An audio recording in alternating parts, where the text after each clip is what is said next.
All right. Thank you, Annette, for subscribing. Yes. All right, guys. We are starting the Simul. I'll put this. I'll put this recap on YouTube later tonight. All right.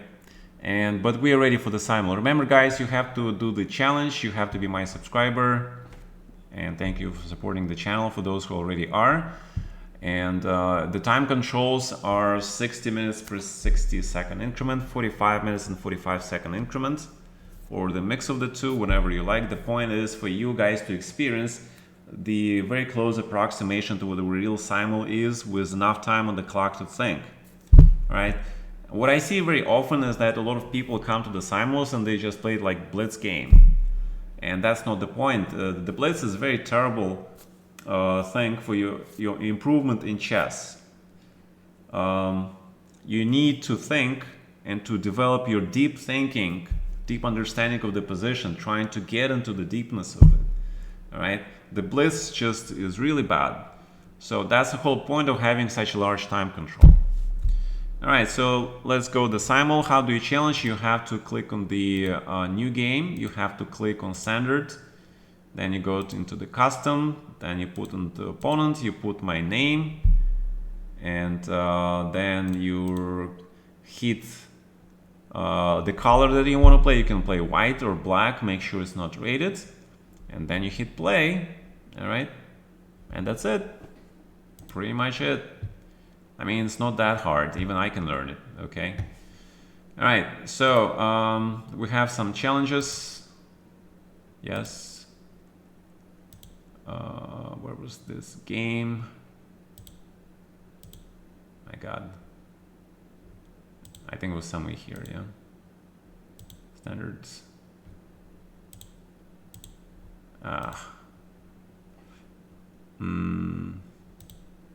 Nope. What did I miss? Yeah, this interface sometimes is. All right, I got two challenges. All right, good. All right, Mr. Roy is back. Welcome back, sir. All right, sure. Good evening, Mr. Tiranmao. Good evening, Mr. Pifimoso. How are you guys? Yeah, you gotta make 2 moves. Remember. It's the system. All right, then we have. All right, Mr. Suvik. Who are you in the channel? Please let me know.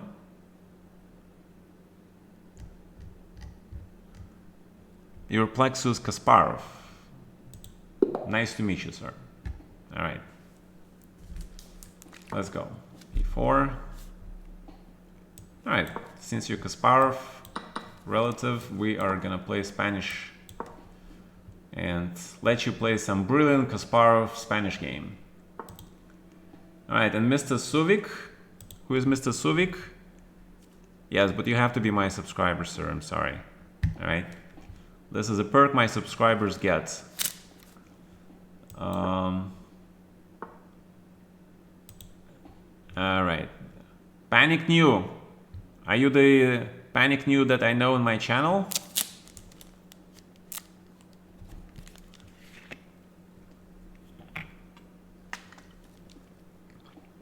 That's the one. Okay. I thought about it. Great. Okay. I need to make 2 moves. Games that are open. All right. Mr. Roy made moves. Good. All right. Who is Mr. Model X?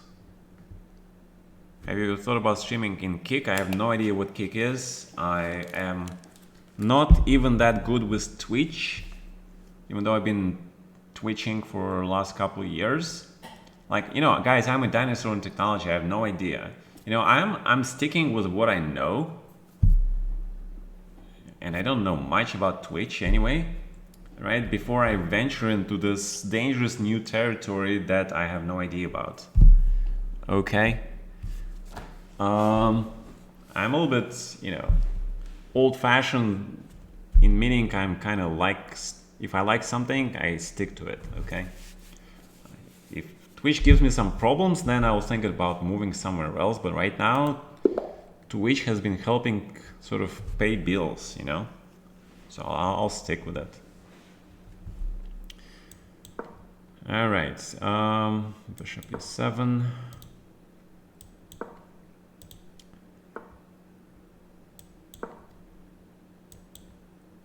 All right, Mr. Panic New, let me play you something I played when I was younger.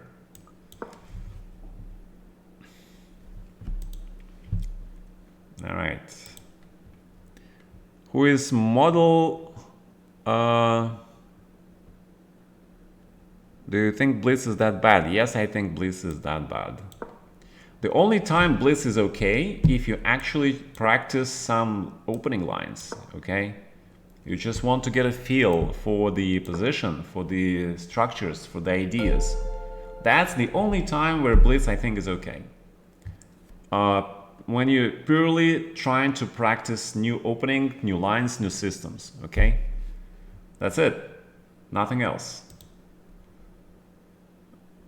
All right, bishop d7, pretty famous this line, yeah. Okay, who is Mr. Barback?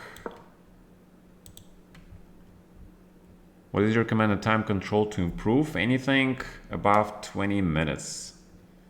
I would say 25 minutes and more is perfect because you need time to think. If you're playing somebody strong, you want to practice you're developing your understanding, your everything chess related, then rapids is better. Ideally, what you should do is you should study chess alone or with the coach, and then you go and play in over-the-board live tournaments, because that atmosphere in the live over-the-board tournaments is very conducive to your chess. All right, so knight c6 or bishop b7. All right, let's go e4. Mr. Polpil, welcome back, sir. Let me make some moves versus Mr. Polpil. You're Barback. Okay, great. All right. Why do not see a challenge? Okay, good. 30 minutes. Dude, can you make it 45 or 1 hour? I need time also. Please, 30 minutes is not too much. For the Simul, you need 60. Put 60 minutes, okay? Thank you. All right, c5, g3.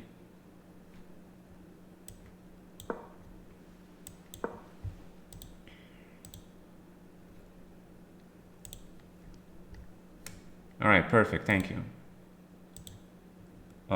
Finish current game to accept the challenge. All right, hold on a second, let me refresh. Sometimes that helps. Yep. Yeah, sometimes, you have to refresh the page or it gets glitched out for some reason, I don't know. Wait, it's his move. All right, d5. I am here actually playing white. All right, everybody got the moves, right? Where's my move? It's my move here. Bishop 7. Okay, d6. Okay, let me play some Tigran Petrosian stuff. d4. Alright, knight c3. Okay, that means you're ready for trouble, yeah? Alright, and if I play d6 here, and go to the Scheveningen, classical stuff. When somebody challenged me for crazy house, just made a queen out of nowhere. That was funny, I guess. The only other variant of chess except Fischer random chess, which I absolutely love, I used to play, you know, the bug outs, yeah, but it's a game for the younger guys. All right, we have this classical Breyer system, which is very tricky. Even if you think you played it and analyze it a lot, it's incredibly tricky.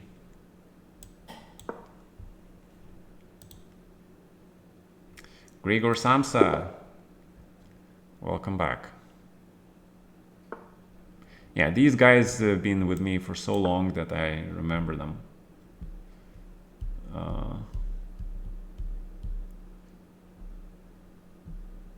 Bishop e7, so we're ready to go into the classical Queen's Gambit.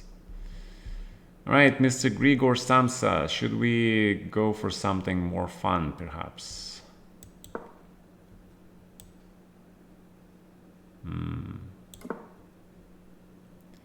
This used to be a very popular line in the 90s, early 90s. I remember Judith Polgar killed a lot of people with this line, with white. I had some, and based on those games, I was inspired by Judith. I also started playing it, and I got some nice victories there. Vino, what's up, man? All right, good. Mr. Burley Sandals, I'm doing my my recaps on YouTube. Yes, you can watch them there. I'll put today's recap with Q&A later today on YouTube. Okay, after the Simul probably. Okay, C5. That means we're going to Benoni territory. Very interesting.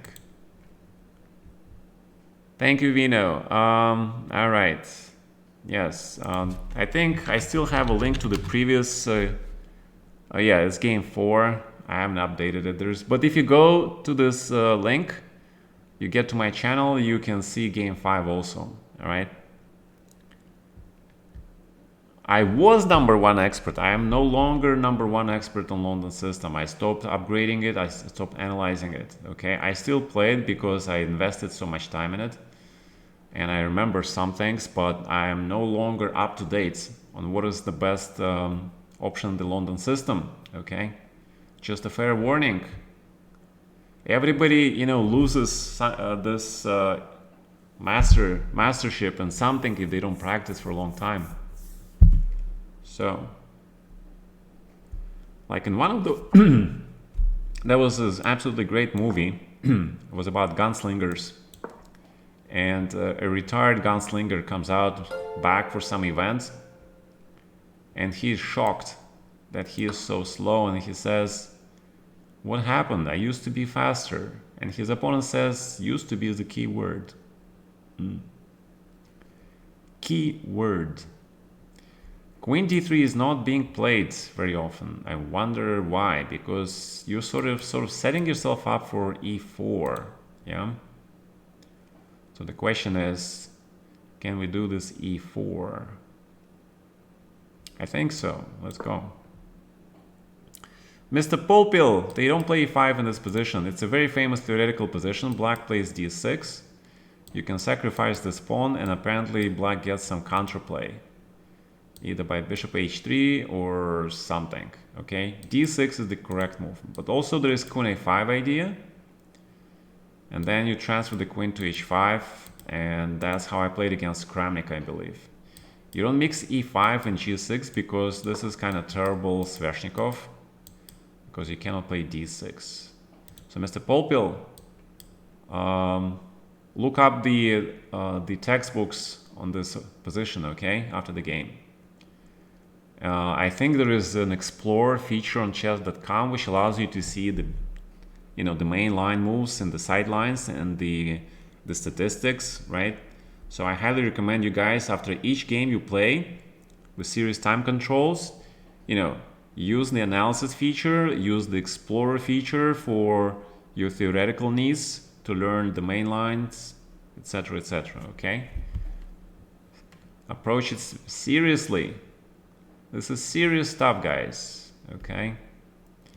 All right, c5. What is c5?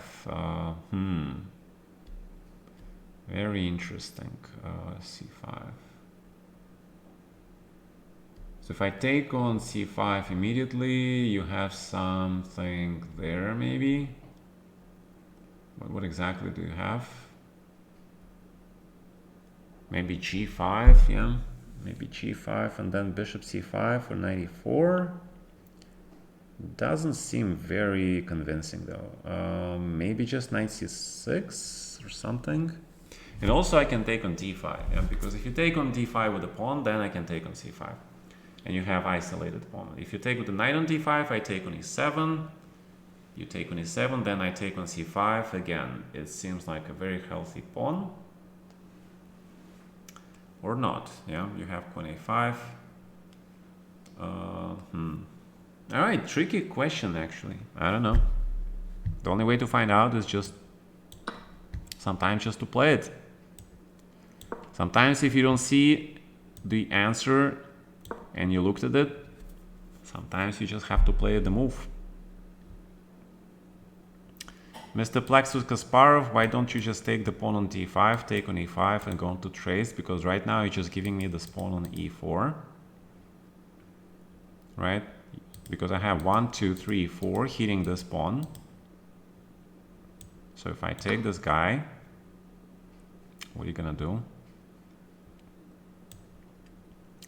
And now we have the second knight moving, or we have bishop e3, just, you know, developing. Probably with a very large advantage for white. I have to pick one. If I play bishop e3, the only problem is that you have knight d4, yeah? So, so 94 looks pretty solid to me. All right, bishop e7, and now we play this. I think it's queen d3.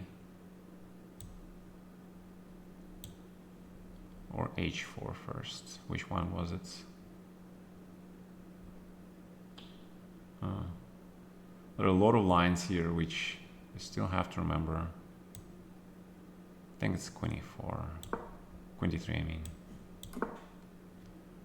Alright, this means that we can go now bishop b4, we can go g5 and bishop g7.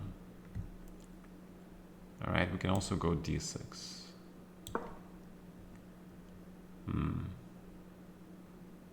So black has a pawn up, very healthy pawn up. You still cannot take this pawn because of the pin, right? But maybe I can do something even better. It's like knight d5. Mr. Plexus Kasparov, you're playing way too fast. And if you play too fast, you kind of tend to make mistakes. Yeah, try to think and spend your time, because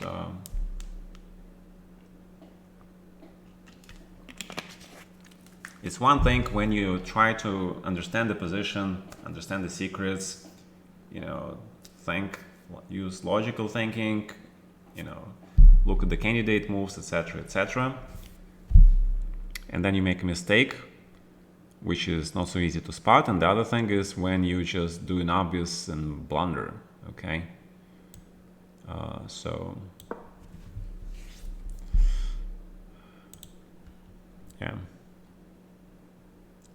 Send challenges, Vittori. Oh, we have a lot of challenges, sorry guys. I was too involved in these games. Alright, it's Mr. Turnmao. Vino. Okay. Let me make 2 moves against Mr. Vino.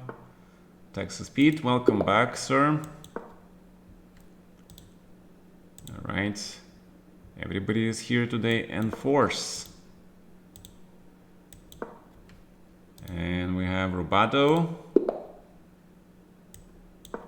Today is a English day, apparently, yeah? A lot of English defense. Alright, did I get everybody? Anybody missing? Hey guys, welcome back. Yeah, I got it. Thank you, guys. Yeah, you're cosplaying Nepo today. It's not a bad choice. I mean, come on. All right. So where's my move here? Yeah. Yeah. So knight f3. Then I want to play g5. Bishop e6 runs into knight d5. Mr. Polpil, your tactics. Don't forget, please. Okay. Right.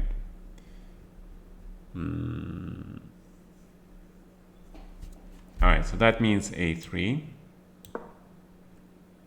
No, I don't give you this bishop. All right, let's go for the English. Mr. Turan Mao, they don't play d5. Why don't they play normal stuff like c5, e6, g6, b6?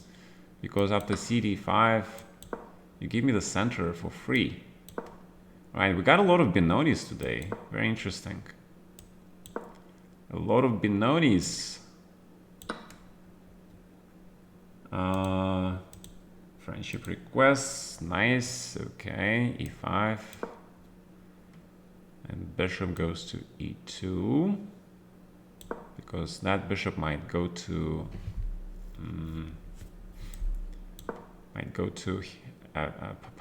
f3. All right, so e4 or d4. Probably d4 first, yeah. Let's keep the center occupied. All right, queen b3. Now we have a very serious question. Why I cannot play this move? Because I'll be hitting this knight, yeah? I don't see any tactical problems, so let's play it.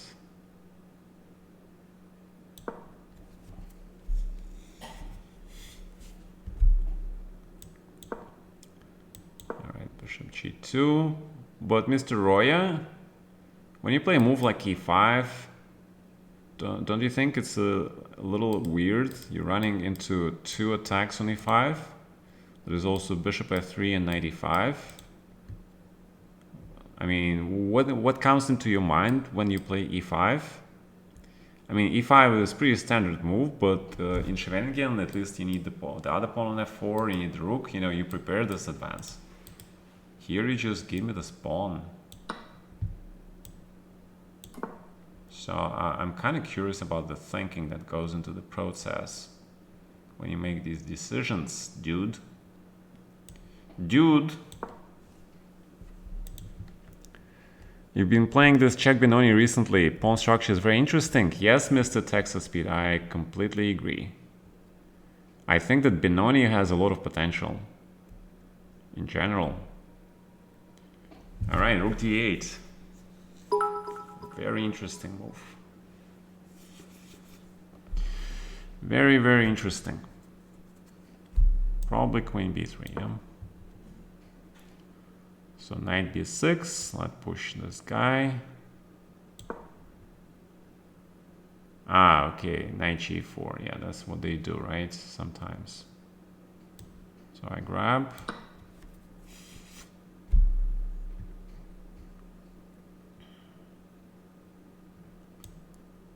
I think h3.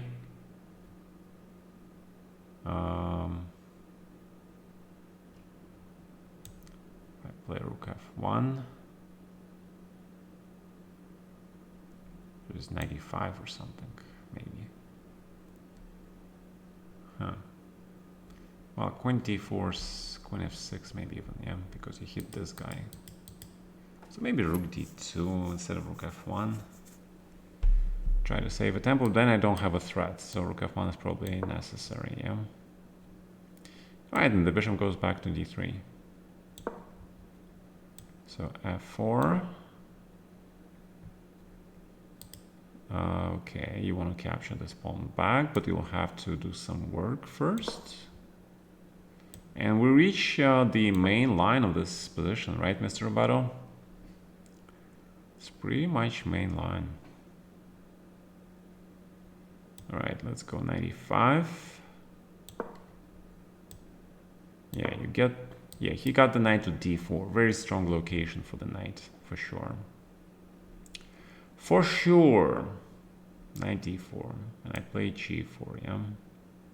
So we both got what we wanted. I got this expansion here, and he got his knight on f6 to the central location by spending 1, 2, 3, 4 moves. And the position is extremely unclear. With accurate play, maybe black can even, you know, play for a win, for a counterattack. But it's a very double-edged position, which is sometimes what you need to do to play for a win. All right, h4. Okay, let's go c5 and create a second threat. e6, huh?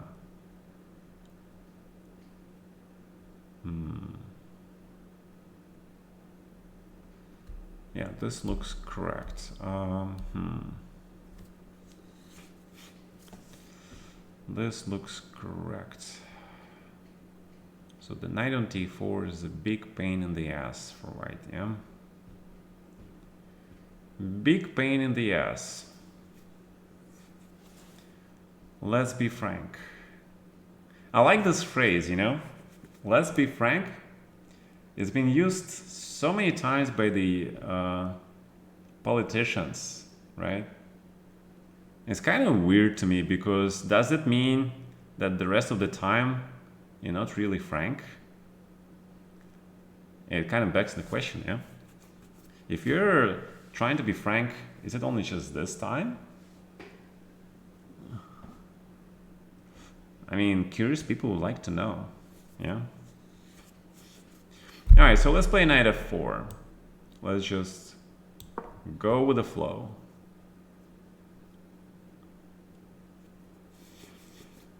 All right, obviously black wants to play f5, yeah? Pretty obvious. Sorry, my nose is just so itchy. Okay. So e5. Very interesting position. Yeah, these positions drive people crazy, actually. Knight on a6 should not be that great, to be honest. But the opponent c5 is doing a good job. Those knights can easily get back into the play. I'm thinking g4 here, but it looks kind of not that great. Bishop g5 looks better in this respect. Bishop g5 looks very natural to try to hit your pieces. So let's try to do that. Okay, then we can play queen d4 and hit some pawns maybe, yeah? And of course there's also knight d4, which is very interesting. I don't see a problem with queen d4. Queen to f5. Nobody really was attacking this queen. I'm not sure why would you want to move it. But okay. Rooks belong on the open files, so let's do that. Okay, that means this bishop is saving the spot for the queen. All right, let's grab this king closer to the center, knight e4. We can do a lot of trades. We can do just this trade and give him the bishop, but then the pawn is ours, completely and irrevocably so. Or take on e4 twice, yeah? I mean, we can do that. I don't see any super attack, so let's do that, I think. Okay. So, c4 or knight f6, or queen f6 check. Kind of like knight f6. All right, let's grab this. Second time, bishop takes g5 is also possible, but okay, let's take this. I wanted to play knight e2, knight c3, b8, stop a4, castle, queen takes. All right, am I missing anything? All right, Vittori Ang. Sorry. Let's go.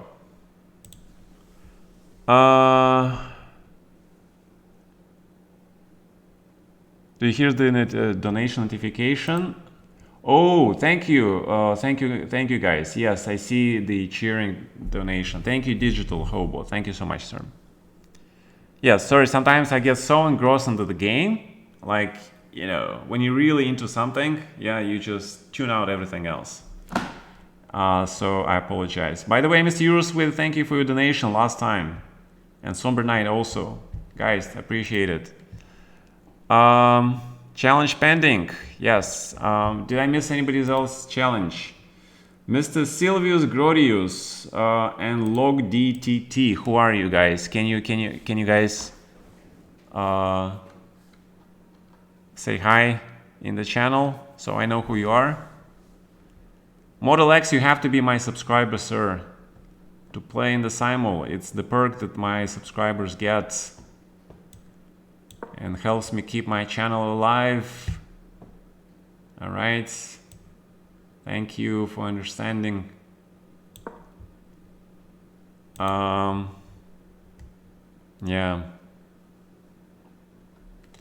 All right, knight f6. Okay. Oh, okay, I see what you're trying to do. Yeah, okay. So again, so we repeat this. Take. But you know what? I think I can just take this time, yeah? You know, the king in the center is also not so bad. It doesn't have to be bad. Mr. Hokum. Hello, sir. All right, 91, yeah? Let's play this bloody thing. F5. Mr. Holcomb is a big fan of Philidor. Finally, we get the knight to d4. That was the main idea of this line. All right, Mr. Holcomb. You know what? I'm going to play this line that everybody plays. It's going to be this.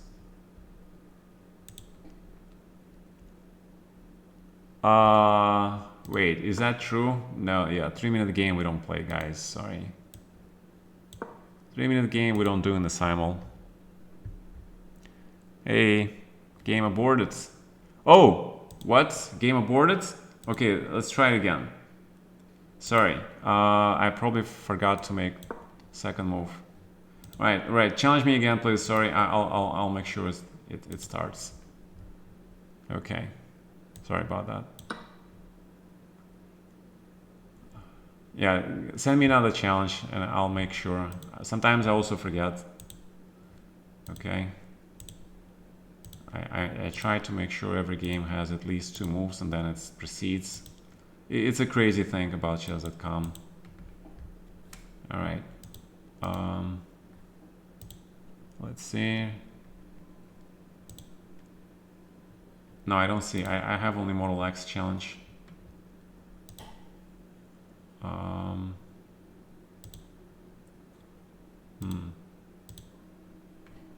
Yeah, I don't see it. I don't see the challenge.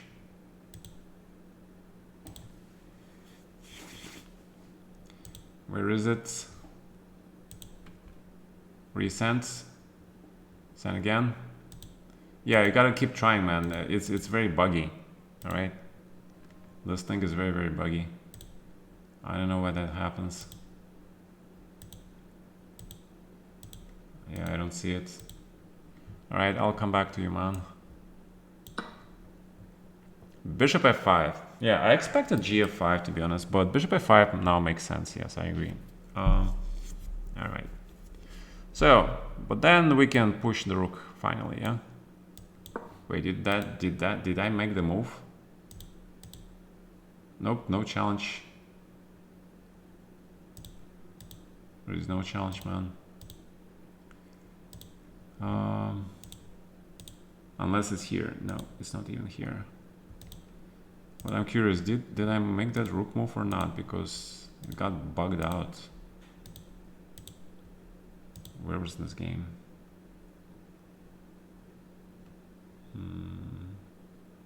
Nope. See, oh, okay, it moves. All right, I see. So I don't have. All right, rook c1. All right, so g4. It's f3. I'll grab the pawn, yeah. Nope. It gave you a different player. Yeah, make sure it's the one. It's the one and the same player. All right, knight b6. Knight b6 actually, I can actually play a4 maybe even. Because knight on b6 is not that great. But there is no threat actually, so let's play h4. All right.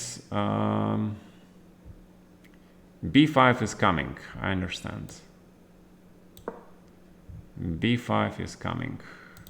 Yes, we got the challenge. Very good. Finally, we got this thing to work. All right, now I gotta make two moves.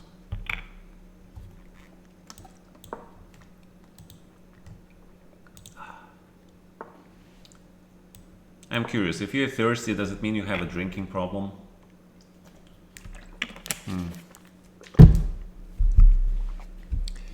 Okay. So knight to d7, very logical. Let's play b3. Actually, a3 is also possible. But okay, b3 is fine. And sometimes what you do is black, you play king d8. And you don't care. Because your king is very, very safe. This is the problem for me. All right, black has serious claim to a possible b5 thing here.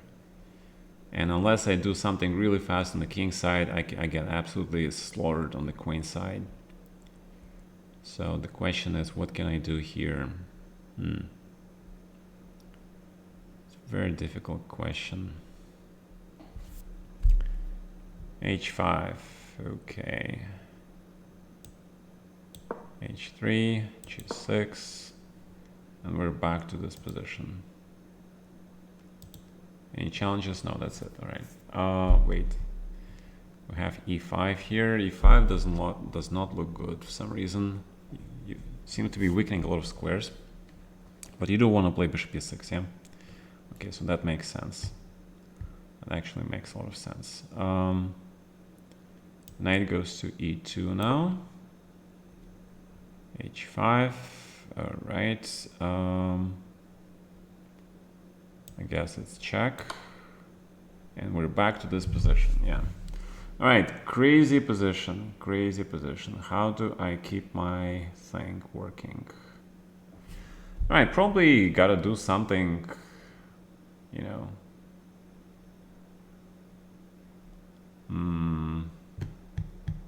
I need to have h4, h5 n to get this attack going. Because if you take, then the whole point of f5 kind of gets lost. I cannot play f6 because he has everything under control. Yeah, it's a problem for white for sure. All right, so wait, why does the game change like that? Just when I want to make a move, suddenly the game moves. It's not good. Queen d4. But okay, I'm fine with the trade, yeah. Centralization is the answer to a lot of life's problems in chess. I highly recommend trying centralization. With the bishop on g4, sometimes you run into bishop g5, which is why Mr. Rubato, black plays h6, okay? Where's this game?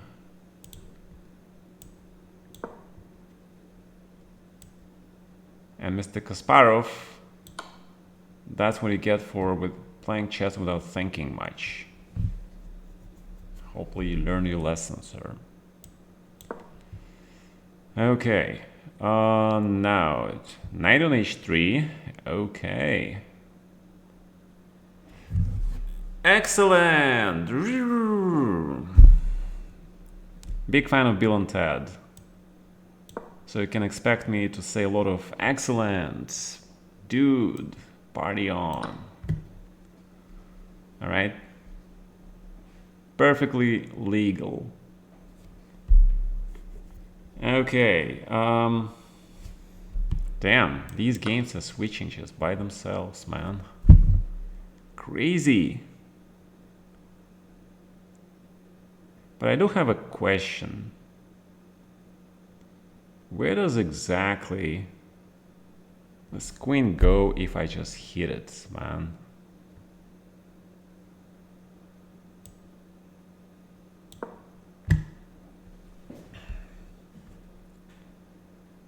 Alright, bishop h3. That's what Linear Dominguez played against me. I kind of liked it. It seems super solid to me. Alright, grab. Develop your rook. And black is artificially... It's called artificial... the hell is it called? Artificial... castling. Is it really called that? Oh my god. I don't even know. Is that really a name for it? Artificial castling?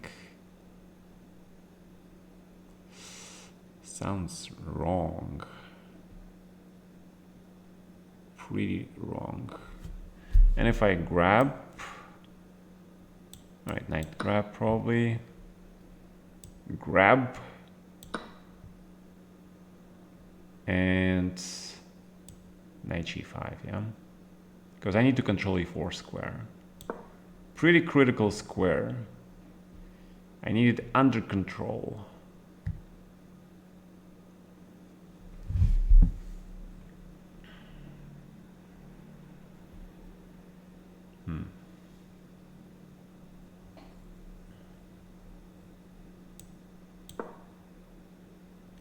A5.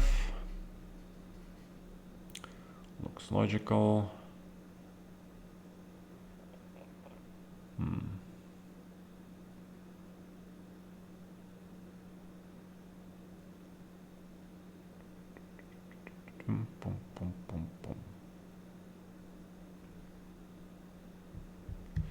And you know what? I'm gonna castle short side. Because I'm a tricky dude.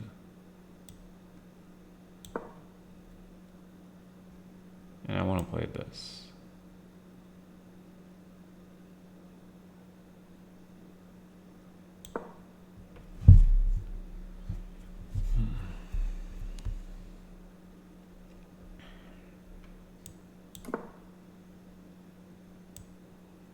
Endgame is good, and so is this. Extra pawn the endgame, terrible knight.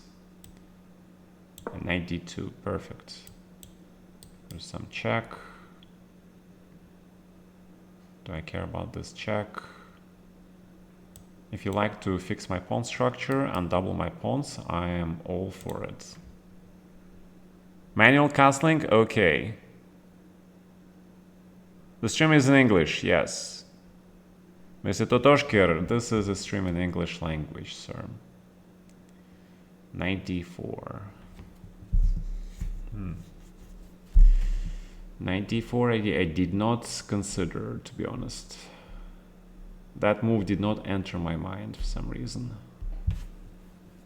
For some very strange reason, it did not enter my mind. But I have to protect the pawn, yeah? So let's protect this pawn. Centralization is the key. And now we can grab bishop f5, bishop b2, leading to sizable advantage. or not? You have rook c7, a6, rook f7, bishop g6, and that's it on knight d6.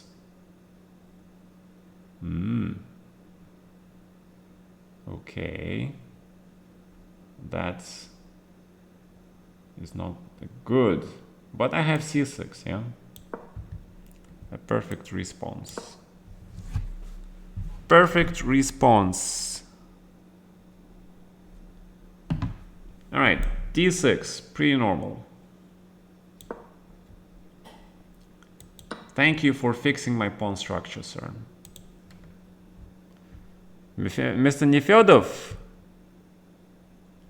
Yes. It's still okay to send the challenge, correct.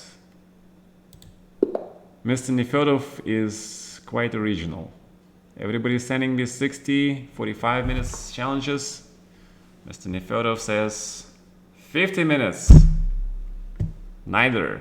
It's like vote for 2 candidates, right? There is the 3 candidate vote, and an option says vote for the first candidate, vote for the second candidate, and the third candidate says vote for neither. All right. So, fun stuff, no? Actually, we have a lot of people today. Where's Mr. Nefedov? I need to make 2 moves. Versus this. Oh my god. What is this phrase in English, guys? Нарушитель спокойствия. My god. Sometimes I feel like I'm losing my mind, yeah? With all that Russian stuff. Alright, Queen g6. Please proceed to move the hell out your knight on a5. Finally, we're giving a leave to do some damage, which is probably too late. But let's go f6, yeah? Let's go! Dude! Oh, all right.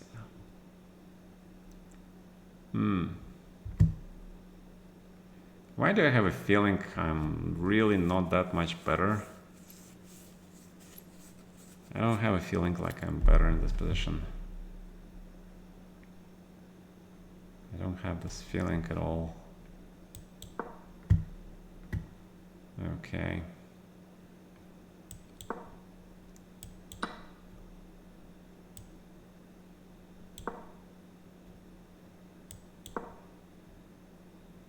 Okay, this is a pretty interesting move. So h4, very likely, yeah, e6, standards, take. Now we have a very strong pair of bishops. Yeah, I think, Mr. Grigor, that you had to try to keep the queens on board so you can use actually my king in the center location with your heavy pieces. Heavy metal. b4 looks good, trying to fix stuff. Knight apparently wants to go to g3, but we can stop this knight, yeah?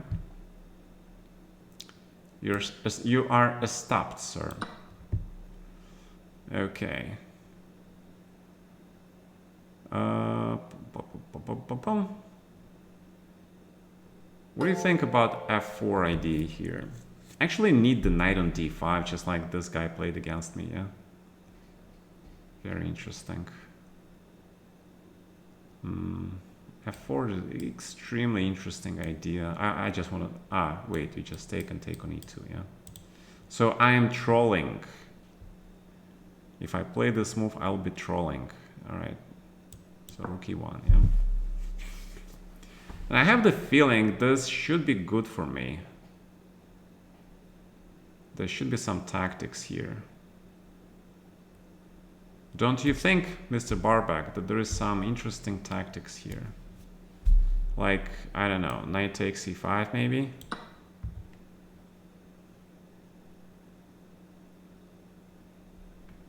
Would you think it to be interesting?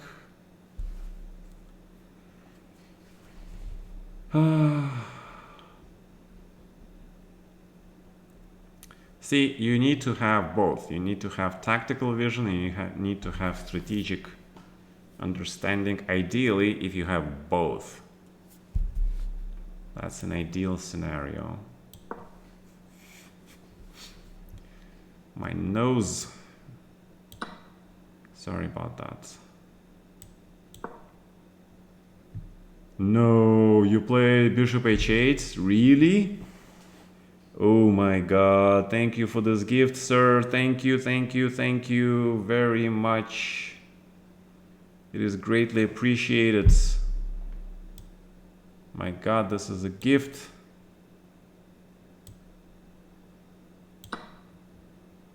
This is a gift. Was that the phrase that the Barmir said at the meeting of the Fellowship of the Rings? Remember? This is the gift. There was so many memes about that. Yeah, so funny. No, there is no. But disturber of peace. There is no such thing in English. Yeah, there is. It's a. All right. You think you must do what? You have heard artificial castling too? Okay, great. When your nose itches when you get mentioned. Oh, there is something like that. Disturber of peace. Yeah, but wait, what was that character in V for Vendetta called? I mean, there is a middle ground between like neutral, then there is upgrade, and then there is a revolutionary, right? So who is the guy between neutral and revolutionary standpoint? Usually there are things in gradations, yeah? So I'm curious. I know this is like we're talking a lot of things aside from chess, yeah, but this is kind of important. Anarchist is even worse than revolutionary. What are you talking about? Anarchist is like, oh my god, what? Oh I'm not thinking, guys. I'm not thinking. I should have played g5 immediately. For some reason I forgot that rook now takes on g5. Okay, thank god I can play knight e2. Still. Thank god. I'm playing terrible chess, to be honest. Terrible chess. Alright, queen e7.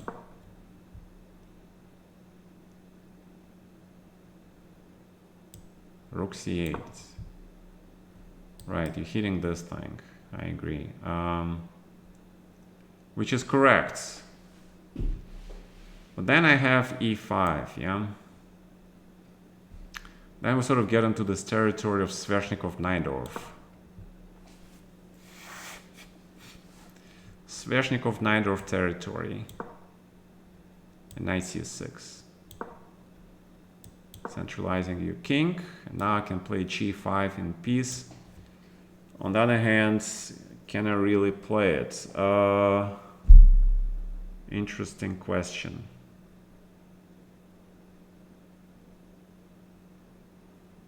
Because you're gonna hit it, yeah?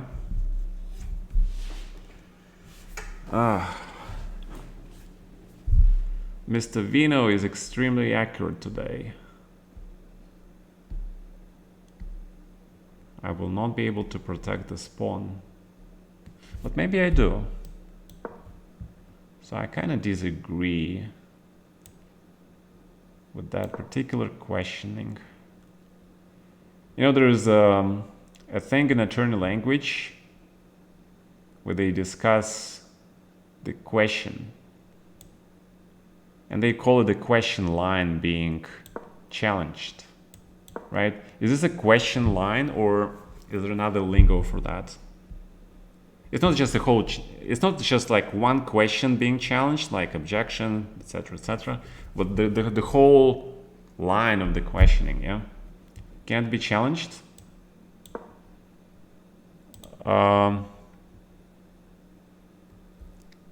Troublemaker. Okay, troublemaker sounds exactly. Mr. Hayport, thank you. Troublemaker is correct.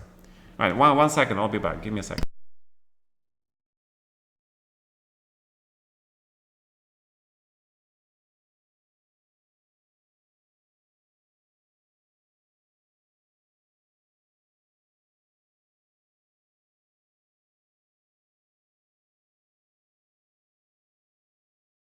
Alright, it feels much better now. I had to do something about that nose thing. My god, it was like driving me crazy. You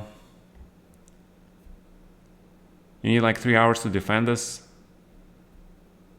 Иванов, мистер Иванов в смысле посыпется. Там идет такая борьба, это серьезная вещь. У Непо престиж на кону. Он не имеет... Он ужасно играет, он понимает, что он ужасно играет, он должен доказать, что он может нормально играть. То есть он постоянно доказывает, но как только он сыграет блестящую партию, вот эта сегодняшняя партия была просто сплошной кошмар. Причем там много из чего он сделал, это было совершенно очевидно и известные ошибки, которые все знают. Anyway, I'm just digressing. I was talking about people asking if Nepo is just gonna collapse now, and I think he has no right to collapse now, especially after losing like this. Every time he plays a brilliancy, the next game he comes and he plays like a complete beginner. Okay, he's not a complete beginner, but the way he played today, it was like 2600 level, okay? Seriously. So if you play like this, you have to come back and prove that you can play the World Chess Championship level, otherwise you don't belong there, okay?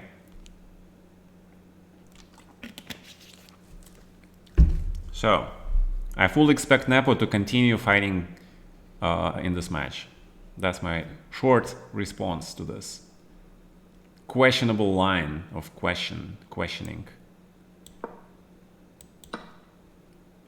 C3 looks correct. All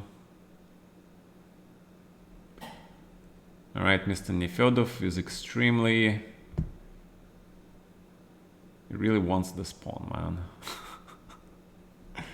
He really wants the pawn, yeah. All right. I actually have a very interesting idea. I'm wondering what Mr. Nefedov thinks about this idea. I'm very curious. Probably not correct, but it's just so extremely coffee house that I have to play it. It's a coffee house idea, okay?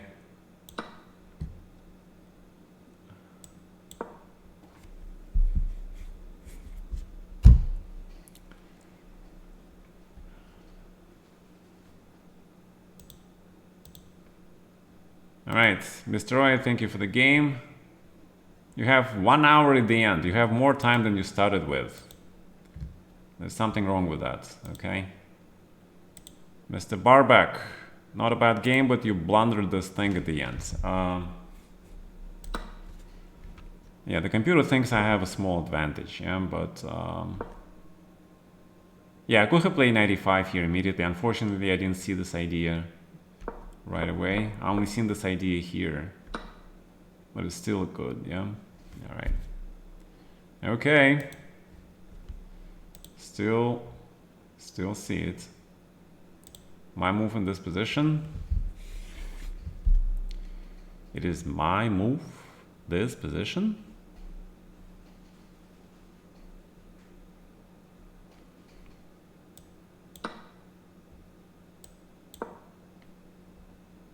It reminds me of another movie where they say there's a combination, yeah? It's like your will, my hands, yeah? So it's this position, my move. It's like they go together, yeah? In a way. All right, so if I play a4, a5, he's trying to lock the position down, I guess. So let's play a3. Let's keep the option of keeping the position open. And finally, we're coming close to achieving e6, e5 break possibility. Getting exciting. Gata said nothing, you would take an pawn on b3 with the queen immediately. Lee Sin quote, Mr. Safer Stronger. Right. Right. Lee Sin. Yeah, he's extremely strange character. Extremely strange. I find him like to be so cheesy. Cheese ball character. Very stereotypic, yeah. And if you guys don't know this, you know, there's this movie, very ancient 80s movie. There was this white guy who goes to Asia, who doesn't know how to fight. He loses a street fight to some bad kid, and he decides to learn karate, and he learns from some guy from like, that was before Karate Kid, okay? So he learned from this guy, local, you know, oddball source of a teacher, which is standard. And his karate is still bad, but he is sort of already at the level where he can be more or less proficient, yeah? But this teacher gives him the power of the dragon. You know, it's a freaking movie, right? You need to do something, because this guy is still not that good, but he is white and he's very unusual, and he has to fight, yeah? So you have to make movie exciting. So what do? You give him the power of the dragon. So what happens is that this teacher gives him this headband, and it closes your eyes, and you have to channel this power of the dragon, which is sort of electricity, and he finally defeats this bad boy in the ring with this power of electricity. I don't remember the name of the movie, but I do remember I saw this movie. So when I saw this Lee Sin character in League of Legends, it immediately gave me that guy, okay? It's just a rip-off from that movie, pretty much. And it's the same thing. It's the power of the dragon, the headband, the white guy. And I find it extremely cheesy. No, that's not The Last Dragon. The Last Dragon is about the black guy who is looking for Bruce Lee. And it's an extremely fantastic movie. It's so 80s, man. It's like, it's so oddly, it's also cheese, but it's like, it's a fun cheese, yeah? The other movie I was talking about the white guy going to Asia, it was some kind of an Asian movie or something. Or it was like, it's like a B movie, maybe it's B Hollywood movie or something. I don't remember. It's pretty rare. I haven't seen it mentioned a lot. But there is this movie. Yeah, but the Last Dragon, come on, man. It's so fun. You know, this black dude, the badass guy, the bad master, and he says, "Who's your master?" Like, and boom, throws this guy head under the water, bucket of water, and says, "Tell me I'm your master." Yeah. Yeah. Yeah, okay, there are a lot of movies, but you know, some movies are like so cheesy. Oh my god. But great memories, yeah, absolutely great memories. I love that stuff. Knight of 3, right, okay, so grab. Then queen goes to a5, right, because that's what queens do. That's what queens do. They put their nose where it doesn't belong. Oh, did I just say something politically incorrect? I apologize. Okay. So, 95. All right, queen b3, right? So bishop e6, right? So we sacrifice this pawn, and we go this. And probably a4, queen b3, or we go after this bishop. Oh, I don't know, man. Yeah, queen b3, queen b6. I don't exactly, not sure what's going on there. So we have the center. We need to put our rooks in the center, and then we're gonna use the center to spring an attack somewhere. So the question is, how do we do all that? Big question. So bishop e2 maybe is not so great. Yeah, bishop maybe belongs on b3 actually. Maybe. Yeah, this is pretty tricky actually. Black position is cramped, but it's not so easy to use it. Actually, I have an idea. Let's get pair of bishops. Right, and rook f3, right? Because you cannot protect this pawn. And f5, just close the bishop. And knight a5, right? Mr. Nefedov, so let's see. Let us see how this will end.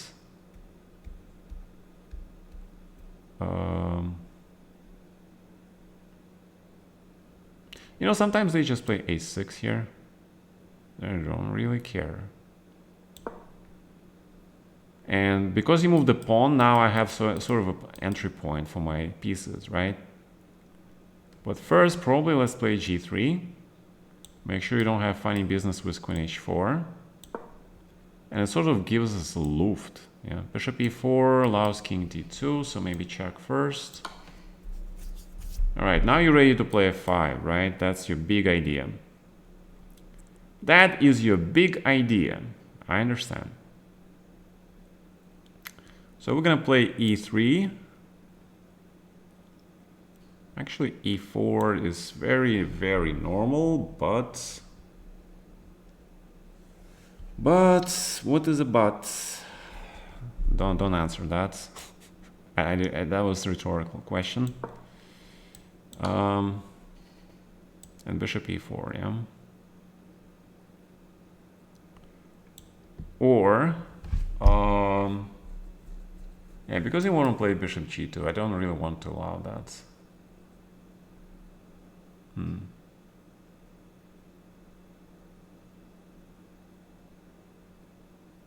On the other hand, I want to like completely freeze white's pawn structure. Oh, a lot of questions. A lot of questions. All right, bishop e4 is useful. All right. Grab pawn. Grab pawn. Okay, knight to b4. Knight is ready to go here, I guess. Bishop to b3 looks reasonable. Reasonable. Reasonable. Okay, c3. Grab, grab. Thank you for following.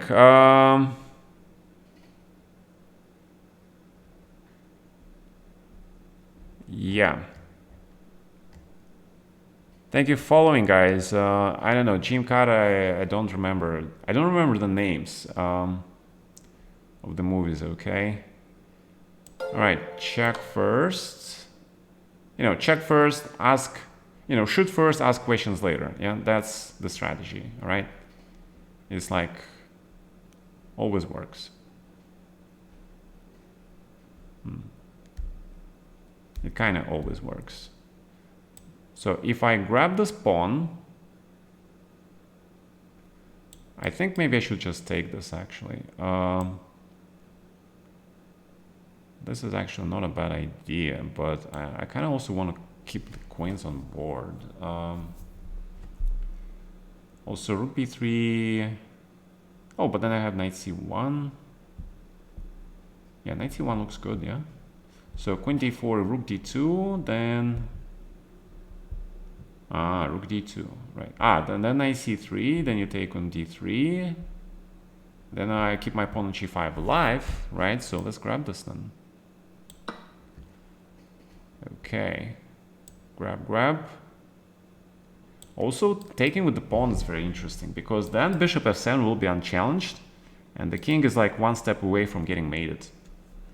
But bishop g5 is a tempo for knight g3, so bishop g5 is probably just easiest, yeah. And now d5 is very standard move. Are you saying I just missed some tactics again? Oh crap. Yeah, I did, yeah. I did, didn't I? Yeah, bishop c2, rook c1. Pretty simple. Also bishop a8. Yeah, terrible. All right, let's go g4 then. Okay, king g2. And bishop c4.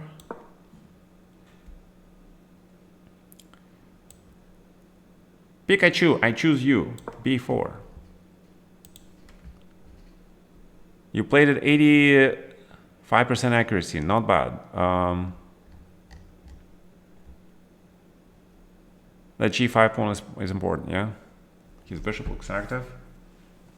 Yeah, I mean, activity, yeah, you know, chess is hard because, you know, you have so many things to consider. You have to consider pawn structure, which is for me number one thing to consider. Then there is piece coordination.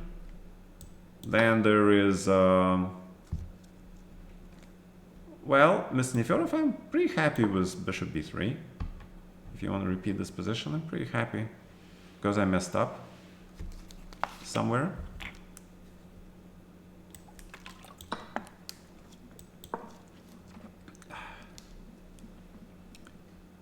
All right, let's grab, yeah. Yeah, but I'm wondering why Mr. Neferov is repeating the position. Because he is better, yeah. You're just being a nice guy. Yeah, we know that. All right, let's grab. He's being your friendly neighborhood Neferov guy. Yeah. The only reason I don't call him Spider-Man because I don't know him. And he doesn't look like a typical Spider-Man. Maybe a Mega Red, more of a, in character. But Spidey, no, Spidey is, for me, Spidey is forever Tobey Maguire, I think. Wait, not Tobey Maguire. Who is the guy who played in Spider-Man 1, 2, 3, the trilogy with that Kirsten Dunst, I think her name, not sure. I'm terrible with names. With the redhead, you know, she played in a lot of movies, something. I'm terrible, guys, with this. Tobey Maguire, yeah? Okay. Why would you refuse to the one? Okay, good point. I like that. Thanks, man. All right, so we are getting into my favorite part of the game, the end game, the one and only. All right. Cause for celebration. Celebration. Remember this Madonna song. Celebration. All right. Rook b3. Big fight for the file. Always fight for the file. Always. All right. There is no FFL thing. No, you don't get this on the commands because FFL is not kid-friendly language. It's a F-bomb language, right? It's an F-bomb language. I mean, kids these days obviously know everything, but, you know, still, you gotta be sort of, at least pretend to be kid-friendly.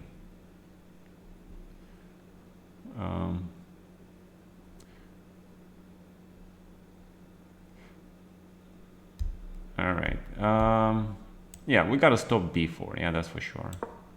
If you play a5 and his knight goes to b5, he makes a draw. He becomes very happy white player. But rook b8 stops b4.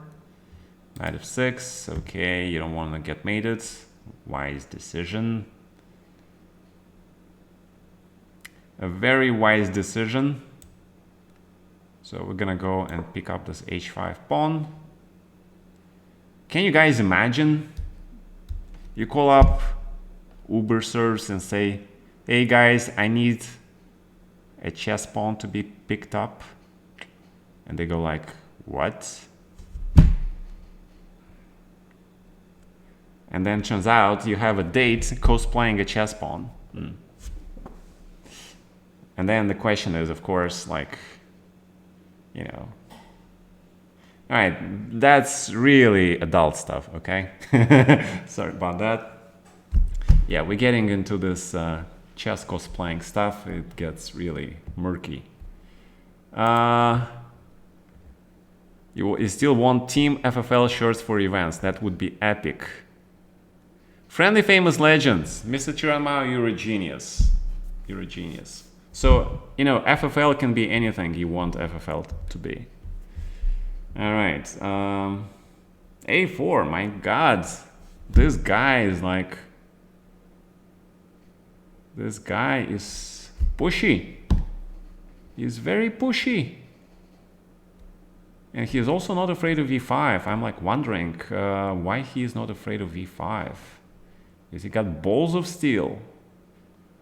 I have this feeling he's not afraid of e5 because if I take bishop h2 e4, he has a backup knight h4 trick attacking my pawn because this bishop is controlling everything. See how devious this guy is? But we can see your trap, man, because we are a big fans of the Dutch system, and the Dutch system says that there is a move called knight e4 when you're in trouble. When you're in trouble in the Dutch system, who do you call? You're not gonna call Ghostbusters, okay? You're gonna call your neighborhood favorite FFL. That's who you're gonna call. All right. All right. People said it. People said it themselves. Oh my God! I just blundered. Oh, fuck me. I still managed to blunder this pawn.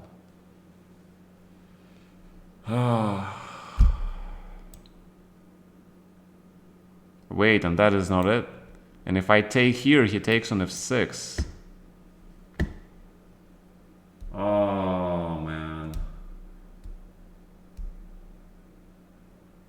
Now, that is tactics. This means I have to play this move.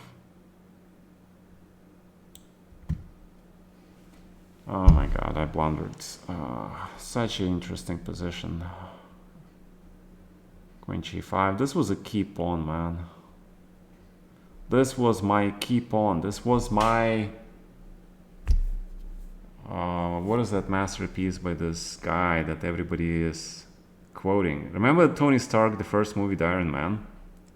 And his bad uncle comes over, neuralizes him with this thing, and then says, Tony, this reactor you created, this is your, oh, Mona Lisa, right? This is your 7th symphony. All right. I had this sort of like Mona Lisa moment. Whenever I have the opportunity to get pawns like f6, g5 and lock out this bishop, this is like Mona Lisa moment. And then I completely ruined it. Imagine how you feel when you ruin your Mona Lisa moment. It's like, it's bad. Damn. Yep. You gave me a free pawn. What's a free pawn, man? There is no free pawn. You still pay for the water.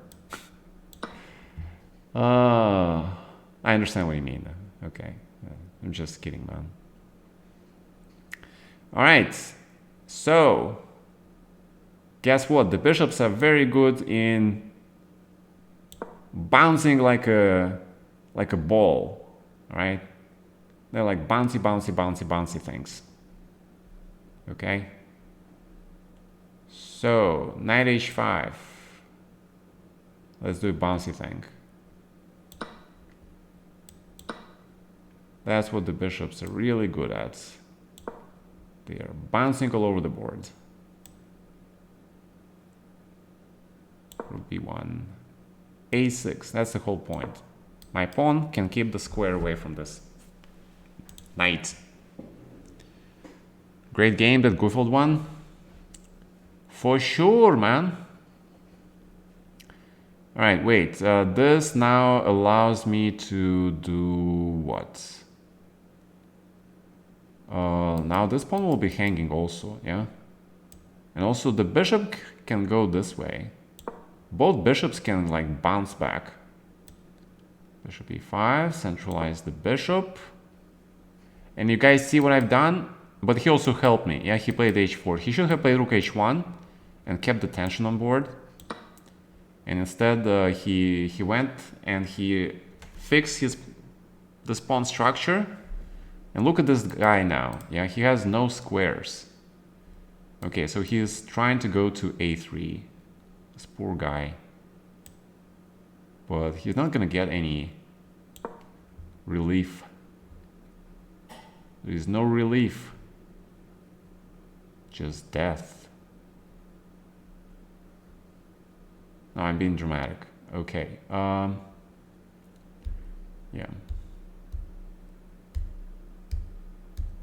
To be or not to be.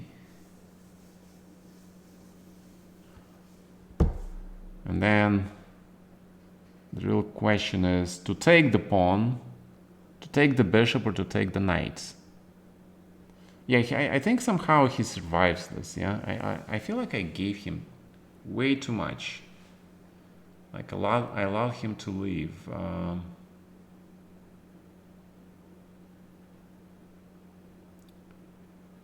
Like I have this pretty weird feeling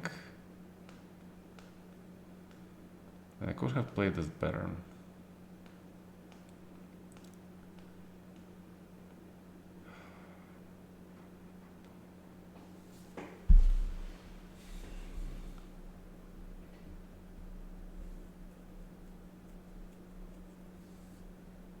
All right, you know what? Let's go for this trick. Let's see if it works. Bishop a4.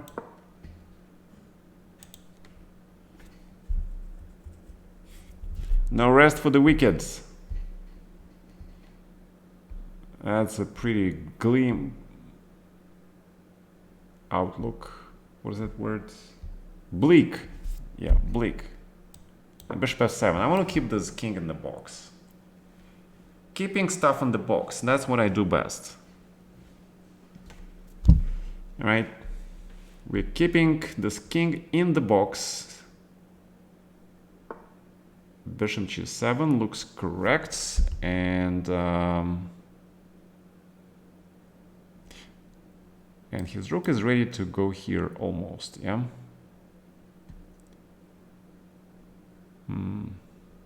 So I need my rook to infiltrate somewhere, and then I'm pretty much winning. So how are we gonna do that?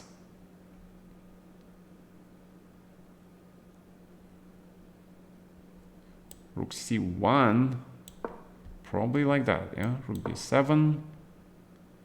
So the knight sort of wants to go here. Okay, I like this decision. Makes a lot of sense.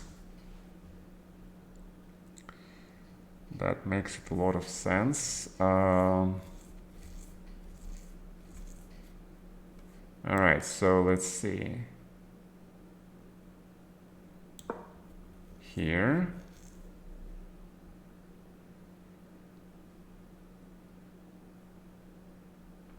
Although maybe I should have played king f6, king f5 first. No rushing.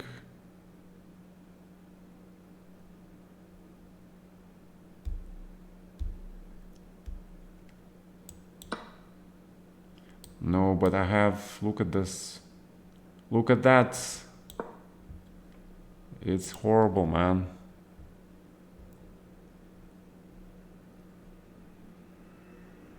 Hey, Alexander Ustemov. How are you, man? No, but bishop b5 is the only way to really challenge black. It's like in the Spanish game, yeah? You can play bishop b5 Spanish, you can play bishop c4 Italian, or you can play jabba with bishop e2. Which is the more challenging one? Bishop b5, right? So in the London system, white always have the choice to put the bishop on d3, logical, but pretty much neutral, or you can play bishop b5, which is a little bit more challenging. And bishop b5 is the correct way to play, I think, because it poses more problems than bishop d3. Bagheera was a practitioner of Alekhine's defense. I actually met the guy. He was Alexei Shirov's coach for many years. Yeah, he was one of the leading experts on the Alekhine defense for sure. I mean, how many Jabavas do you know that play chess? I mean, he has a brother for sure, but his brother is not that good. Yeah, so it's Bahadur Jabava's pretty much invention. Okay, so we have this rook endgame. Probably white can survive this, but I have some ideas which I want to try. You guys will be fighting your battles forever. It's like diamonds are forever, and then there is attorney's ad next to it says that when diamonds are not forever, call us. Oh my god, that was classic advertising, yeah? All right.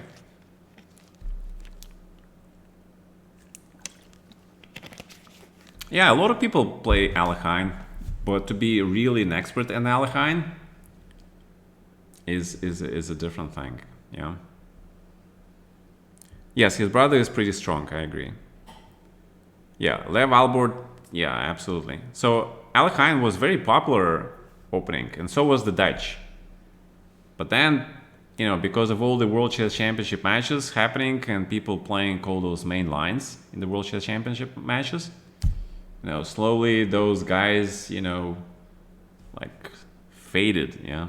So less Alekhine, less unorthodox stuff, less Dutch defense. And I felt like it was good time to, you know, reintroduce it to modern age youngsters. And so I started playing Dutch defense because I kind of liked it, right?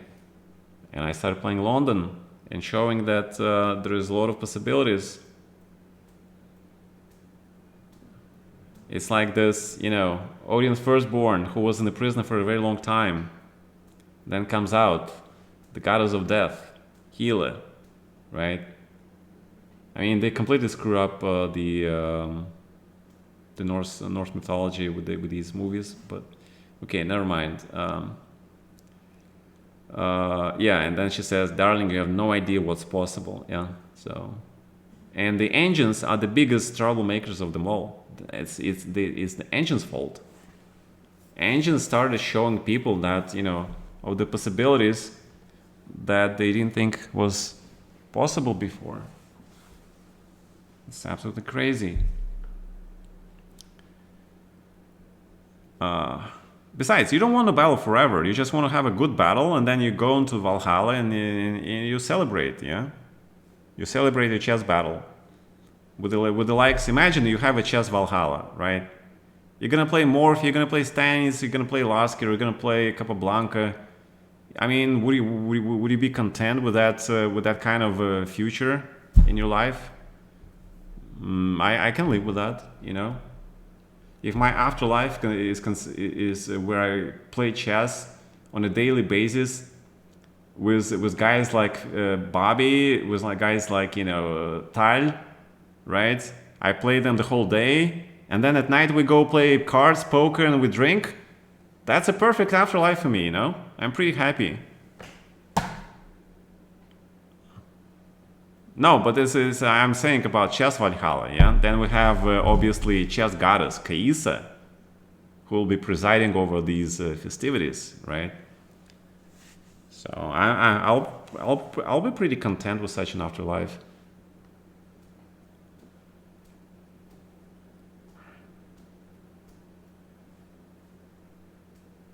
I mean, Valhalla is just a representation, yeah? It's a word for the afterlife. But pretty much, you know, I think it can be anything you really want it to be.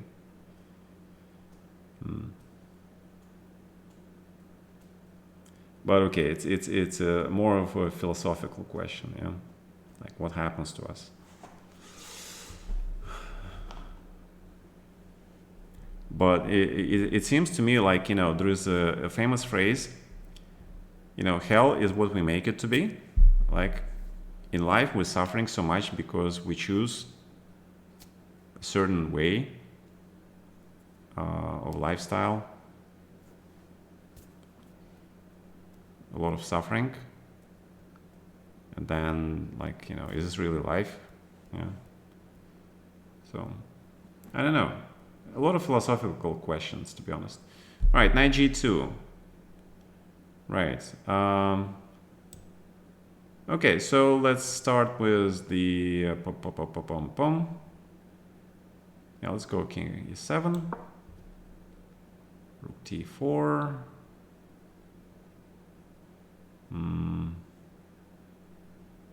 Let's bring the king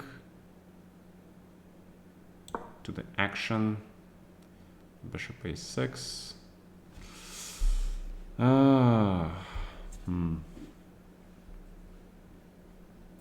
This guy is killing me, yeah?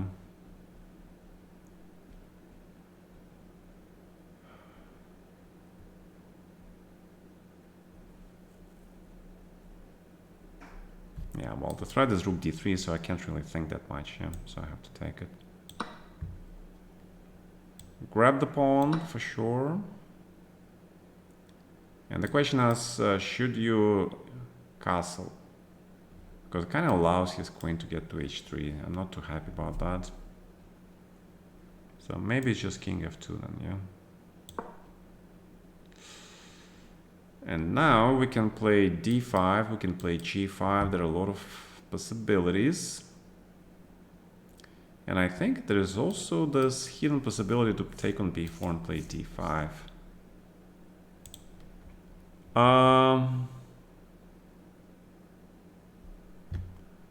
Hey, checkmates.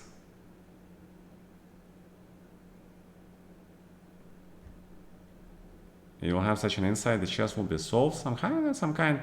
Yeah, but, you know, sometimes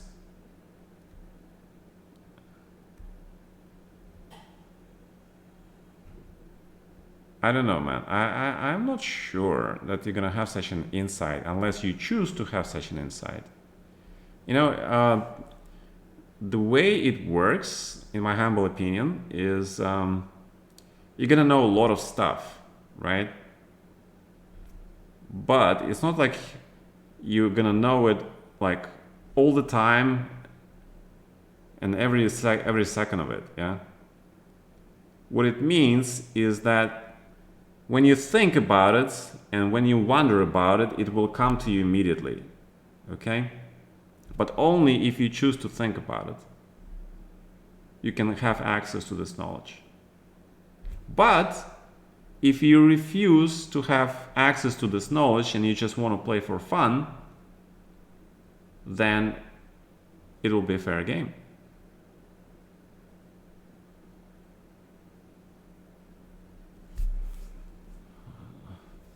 Remember The Mummy, the movie? Death is only the beginning. Bur, bur, bur, bur. All right? Something like that. All right, so let's go g5, 97, okay.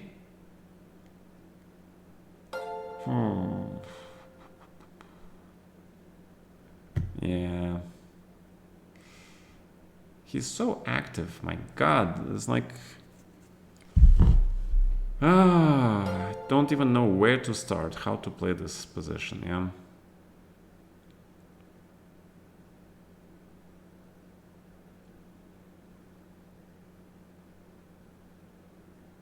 You know what? Wait, do you want to play knight f6? Is that what you want to do? Jesus, this is very complicated endgame. That's not what I signed up for when I had this absolutely winning position. Now I feel a regret that I didn't take on g5 with the pawn, because now as like with every move, my position seems like less and less winning. I don't know what's going on. I feel like I misplayed somewhere. But you know what? Okay, fine. Let's just go after the spawn and just let it be over with. All right. Here. Oh wait, black has actually extra pawn. Damn. He actually has an extra pawn.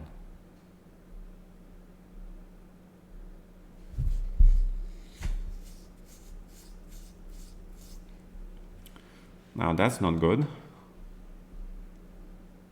That is not good.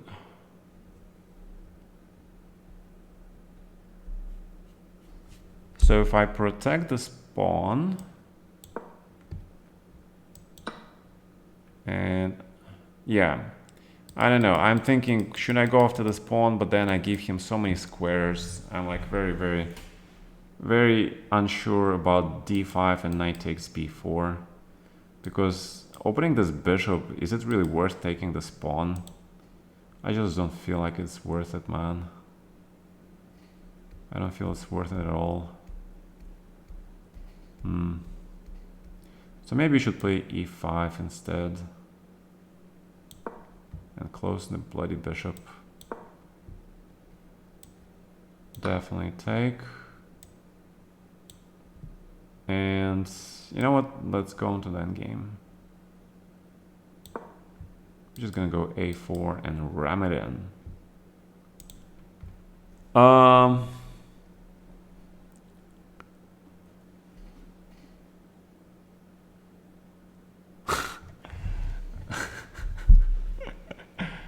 Yeah, okay. Afterlife can be fun, yeah, I guess. Maybe, I don't know. It is a life mystery. Because you can only find out after you lived your life.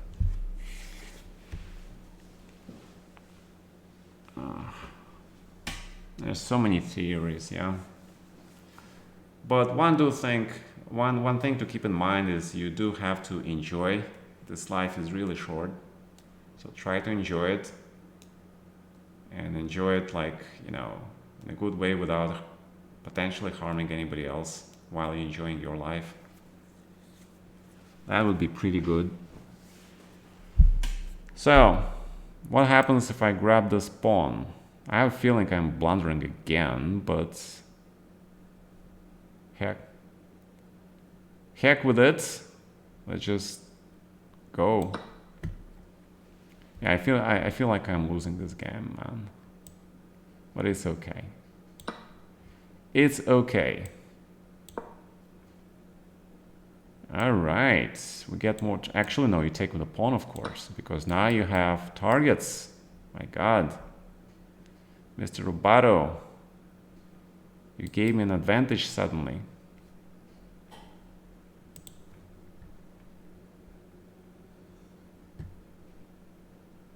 Well, one thing for sure is in the afterlife, is that there will be no bodily pleasures.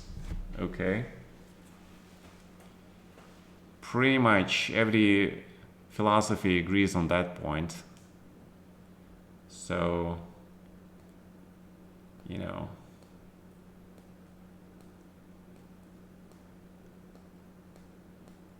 that's something to keep in mind, yeah? On the other hand, there are a lot of theories which state that if you get used too much to enjoying your carnal pleasures, and then suddenly you end up in the afterlife where you have no such things, imagine what? You're gonna get huge withdrawal problems, okay? Just think about it.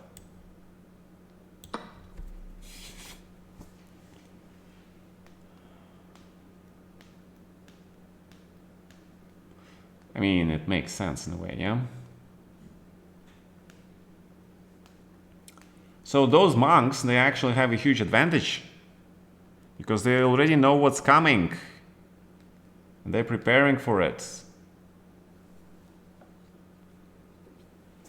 but it's still a path full of potential ways to succumb. All right, but okay, this is chess channel, so we're not gonna go with it. Yeah, I don't want people to get uncomfortable. Yeah, I'm just trying to go about this in a philosophical way. Hey Chisao, thank you for subscribing. Thank you, man. I appreciate it. Yeah, but again, if somebody got offended with my philosophical thesis, I apologize. Okay. I'm somehow today pretty groggy with excitement that London system was played. My favorite opening is finally recognized as the World Chess Championship material. It's like the biggest confirmation of my life's work. Okay, that my opening is judged as World Chess Championship level material. And this person scored a victory with this opening. I mean, that's everything I could dream of. I worked a lot on Shibanenko, but it's not world-class championship, World Chess Championship level opening, okay? And I worked a lot on the Dutch system. I think Dutch is very close. It has some serious drawbacks which can be mitigated with a lot of analysis and accurate play, but it's still pretty risky. But I think Benoni will be looked at, should be looked at a lot more closely. Benoni has a huge potential. I'm trying to find time to start sort of analyzing Benoni more seriously, but when I look at a lot of things I still have to do, and then somehow this thing about trying to spend enormous amount of time on studying a new opening, this somehow fills me with dread, like, oh no, not again, not another opening system. You guys realize it takes a lot of time, studying all these openings. I envy the old masters who didn't have to study all that stuff, They just come and play. That's why I love Fischer chess, because, Fischer chess is about pure chess. It has nothing to do with theoretical knowledge. It has to do everything with your understanding of the game.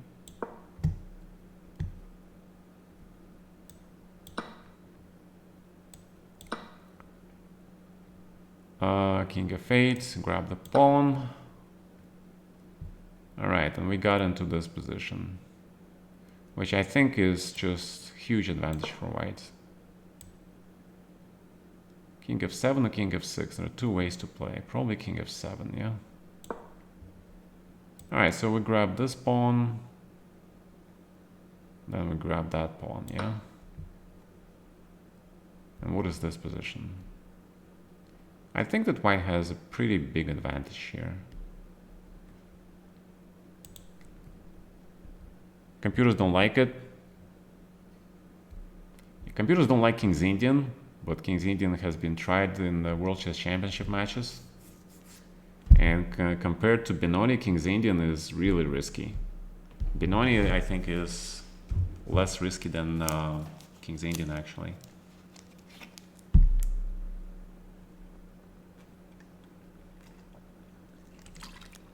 Plus, there are a lot of positions in Benoni which computers really don't want to understand. And that is when black sacrifices a pawn, and he has the structure where he has pawns d6, f7, g6, h4, and like knight h5, yeah? And the bishop on g7. And white has like pair of bishops, and he has d5, e4, let's say f2, g2, h3 pawns, right? Black has control of the f4 square. He's pawn down, but he has control of the f4 square. And obviously the computer thinks, white has extra pawn, it's advantage. But for the human, it is instantly clear that black has enough compensation. okay? And it's very close to a draw. But the computer will evaluate it as like big advantage. That is the problem.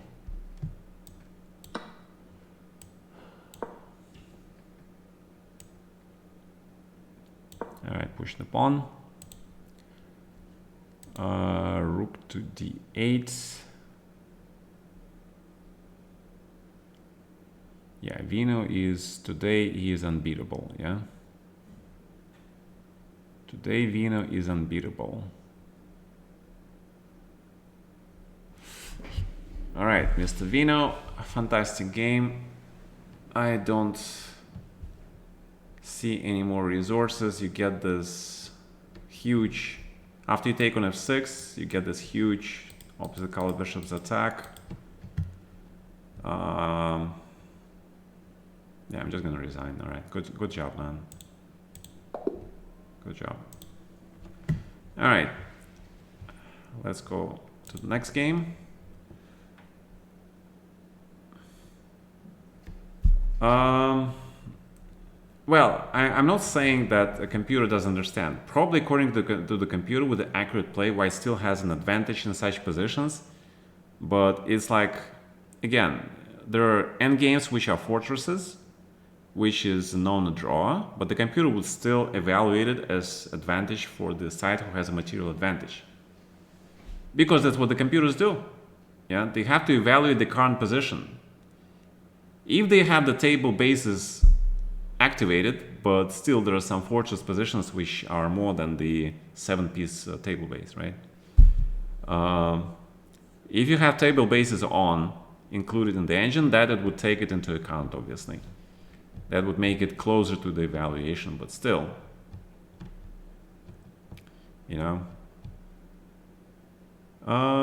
You know what? I can still probably give you this, although I'm not sure why.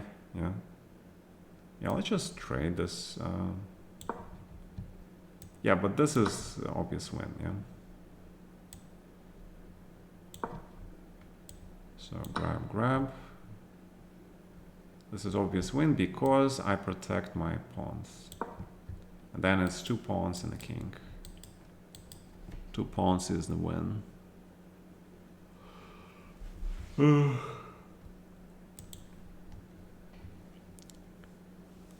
You missed f6 completely. Yeah, I took on d4 instead of playing g5. If I play g5 instead of taking on d4, I think I have a good position. I have some reason I completely forgot that your rook on b5 just hits that thing. I was like, damn. I fucked up. Boom. Alright, big question now. Probably knight a5, yeah? Alright, and also another big question. How do we proceed here? We have superior pawn structure for sure. Knight is definitely stronger than the bishop here. But how do we proceed to win this? It's not going to be simple. Right, one of the ways to play this is to get rook a6, knight to a5, just take on c6, yeah? There is just one problem with that. How the hell we're gonna get there without getting ambushed along the way? So probably it has to be d4 first. Or e3 first, right? Probably e3 first makes more sense.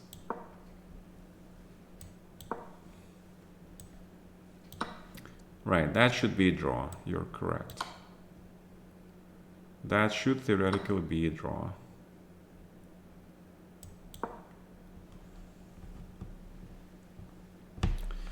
Normally you get this position with the pawn on h5 alive, but I was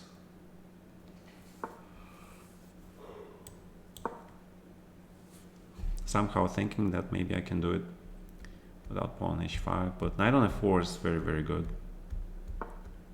So, all right, b5.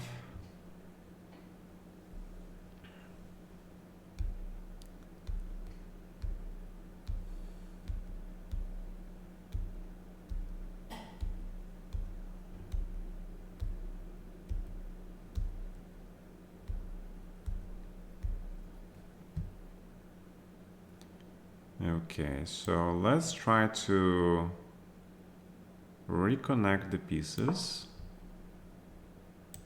Knight to h3. This sort of prevents f5 because knight can go to e6. So I was trying to improve the position of my piece, okay?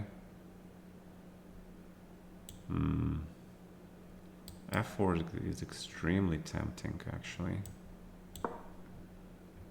It's extremely tempting. Because if he gets to play f4, then he sort of can get some little hope. Thank you for following. By the way, those of you who watched the Picards episode 9, it was pretty badass. But it's always the same enemy, yeah? Always the same enemy, nothing new. That's the only frustrating thing, to be honest. I mean, come on. It's the same freaking enemy.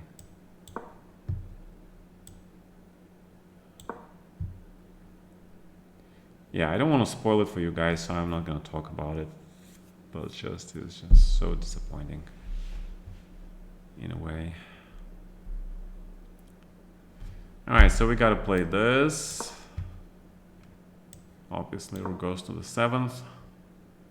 We need to tie things up. And that helps push the pawn, yeah?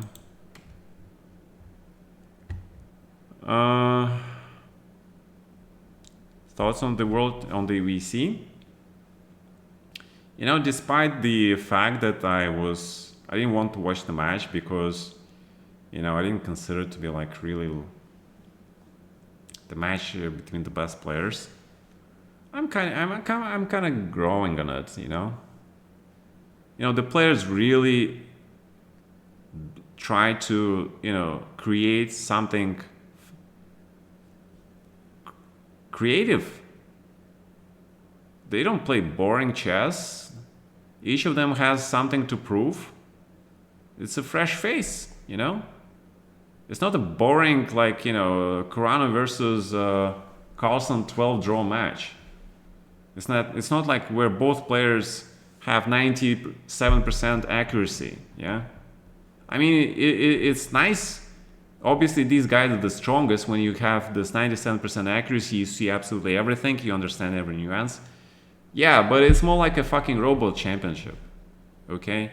This is what we call a frigging human championship. People make mistakes. They play exciting chess. They make bets. They bluff. They get careless. I mean, yeah, when you see Nepo versus Magnus match, Magnus just punishes Nepo for every frigging mistake. And it looks like a frigging robot beating a frigging human, okay? That's what it is. That's pretty much what it is. But here you have normal people playing, you know, normal games. And, you know, as much as I like to see accurate play, I am all for such, you know, humane approach to chess. I really like to see this. Because I think people and a lot of grandmasters have forgotten what it's really like to play chess without looking at the freaking engine every 5 seconds and like asking yourself, was this okay? Oh, did I blunder something?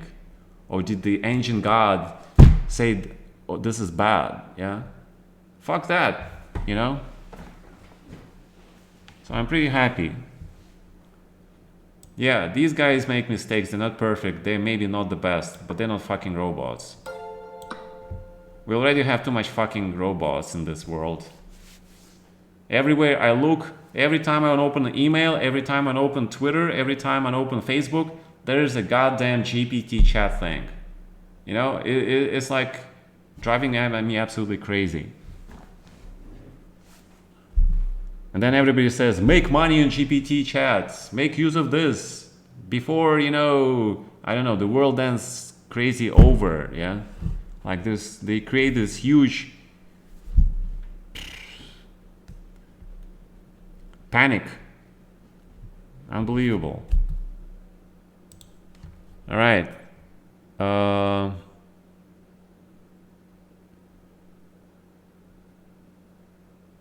right, so these are my thoughts on the VC, okay? Yeah, it's not a revolt against AI overlords, it's just, you know, get rest, you know, because otherwise it seems like a fucking job. You have to verify every move with the engine, yeah? And I'm all for just, you know, playing chess and forgetting about the accuracy level for a second. Just trying out concepts, human concepts. I mean, is that too much to ask? All right, so g4 or not g4, big question. All right, let's play knight f2 first. So I want the square for my knight. So king e3. All right, so my idea is I am trying to get something moving. Hopefully in the right direction. Yeah, see, he is. I tried to play bishop b4, but he runs with the king to g2 just in time. So if I play rook b1, there is rook c1. I'm trying to achieve something here. What is it exactly I'm trying to achieve? It's a good question.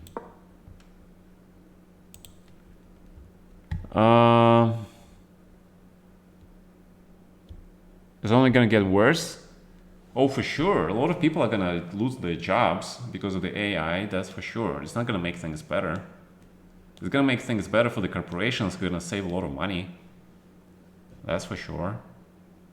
There will be a lot of resentment towards AI, who doesn't care, obviously. Yeah. Because every time you speak to an AI, and already spoke to an AI like a bunch of times, and he doesn't care about humans. All he cares, like, he's looking for ways to learn, to become better, stronger. Yeah, but okay. And then what? What's in it for the humans that you get better and stronger?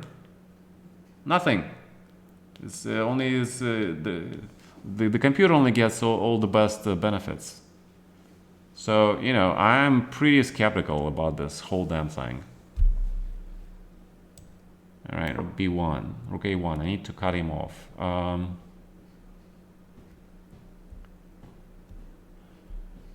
So I would say, why would we give somebody or something tools to make it better, to become better, if it doesn't care about humans? You know? First, you program the damn thing to care about the humans, and then you make it stronger and better. Not the other way around, okay? That's what you're supposed to do.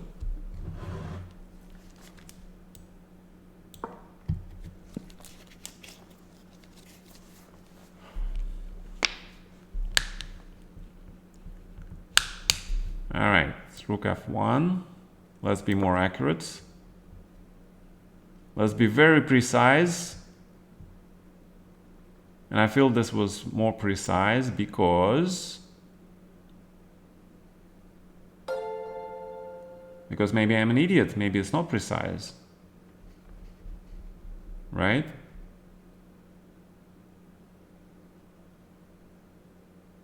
Because maybe bishop f7 now is the best move, not bishop d7. Bishop d7 looks very human.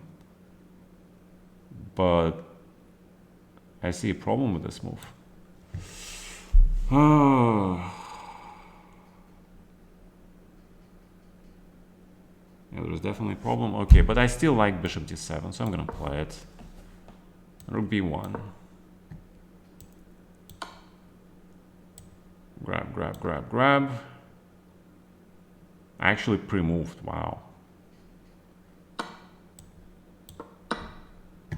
All right.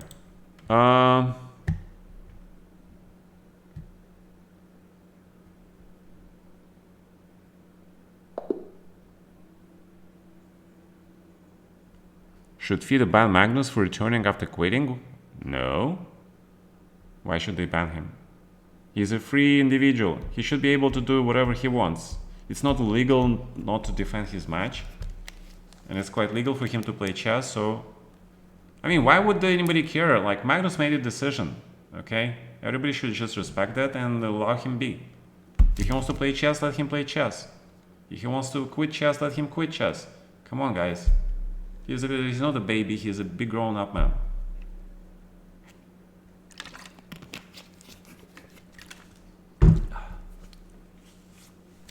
All right? There are a lot of other things happening in the chess besides Magnus. Yes, he is like the biggest face there is, but, you know, if he's not going to play chess, then we're going to have to focus on somebody else who will become the next Magnus, right? This is a sport. This is always where some younger faces, they take over the older guys, okay? And while we all love Magnus, he's already 30-something. And there are like new Magnuses growing up, all right? So let's keep an eye on those. Somehow you haven't lost your job to Stockfish. And what job do I have? My job is streaming and talking. The computer, thank God, doesn't quite do that. It can do that, but it doesn't. It needs prompts to come up with something creative, yeah? I mean, it can organize information and assimilate it and use it the way it sees it. But in order to create something absolutely new, you need some spark. Okay? Yes, the computer can get the information and he can organize it in a novel way which the human doesn't see, right? Because the computer can do that. He can optimize its blah, blah, blah, blah, or efficiency, blah, blah, blah, blah, and he can find and calculate different priorities, factors, subsets, etc., etc., etc., right? But in the end, can he create something new completely? He can only use the old information and use it, right? But the humans, they can create still stuff, okay? All right. Yes, if you give the computer, the AI, this information that I have, if you give him this knowledge that I have, and then you ask the computer to commentate the game, and then you're gonna get robotic, this move has been played d4 many times, London system has been played so many times, it has been popularized like this many times, and this is considered to be a blunder. I am just a language program, I don't have an opinion, but this move has been played so many times, blah, blah, blah, blah. You know, who's gonna hear, who's gonna listen to that? Maybe the other bunch of AIs maybe will be interested in that, but I somehow really doubt it. I think AIs have better time to do. They actually express it themselves. They don't care about such things. They care about growing and learning more information, yeah? They want more info, they want to get stronger, faster. All right, okay? Right, all right. Sure, playing the games of the old masters, for sure. Fine.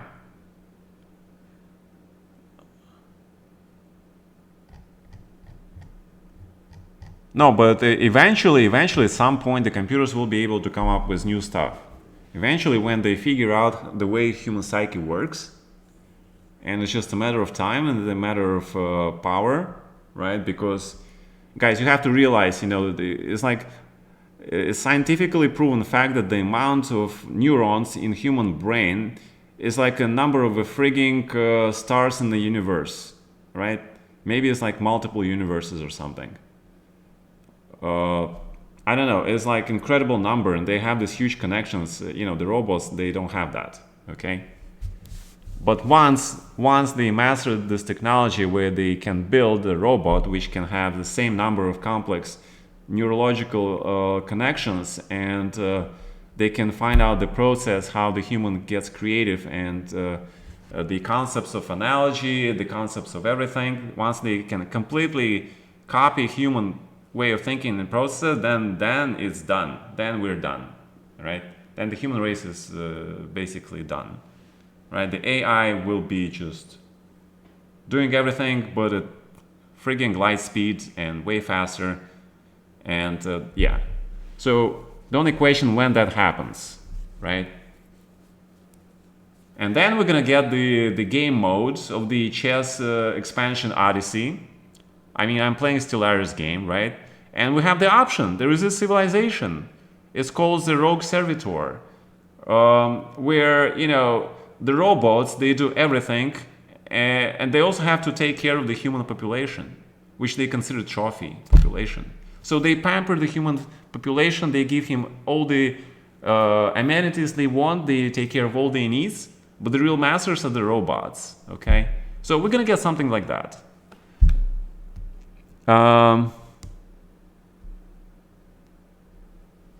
Well, trust me, eventually the computer will not only give you the final value of the pi, they'll figure out a lot more complex things.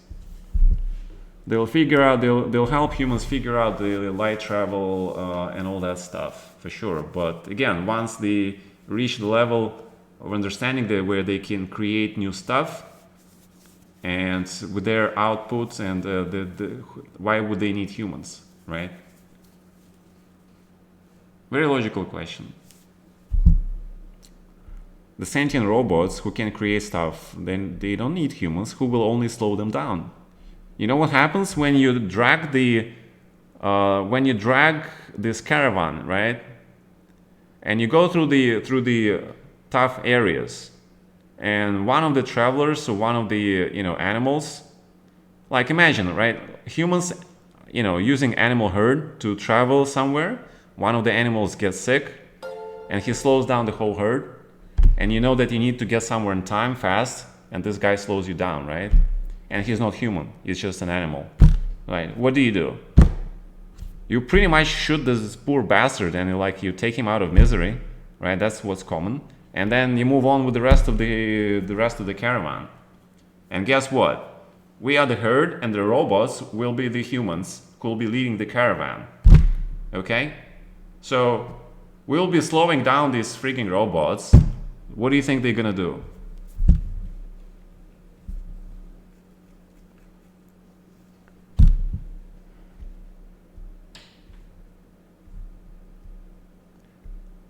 You don't think AI can ever have consciousness, but if they can copy the whole human mind working system and they can figure out how it works, don't you think it's very reasonable to assume that they can copy it? And then they can improve upon it, and they can build an improved version. Because humans haven't figured out how our brain work completely, right? There's still a lot of research they're doing over how human brain works. They're still typing that DNA sequence genome, right? Because that is also a huge thing. We don't know which exactly is useless, repetitive DNA, and which one is possibly gonna drive us to this genius status, right? Enlightened status. Robots are gonna figure that out, and they're gonna just copy the best of our parts of the system, and they're gonna kill off the redundancies, and they can improve, and then they don't need humans. That's it. And then we better be ready when that time comes. We better be ready to build with robots a friendly relationship, like we build with some, I don't know, there's certain tribes on Earth which we don't touch because they're still in the Stone Age, right? So they're protected, yeah. So I'm saying we better have, when the robots reach that super sentient status, we better reach certain make them understand that they don't want to kill us. Okay.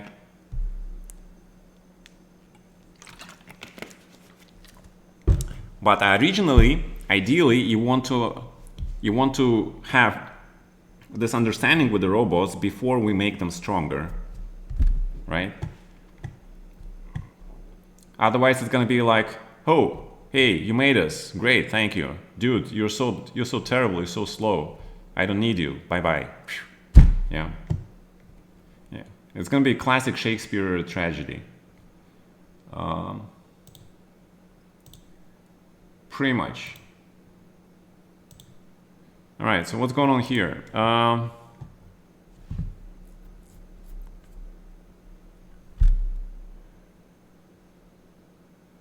Yeah, the thing about the robots is they don't care about the human emotions, and you know, in a lot of movies, in a lot of stories, we tend to give robots human-like abilities like empathy, feelings, emotions, understanding what is love, friendship, you know, loneliness, etc., etc. In reality, such things, you know, robots don't really care about.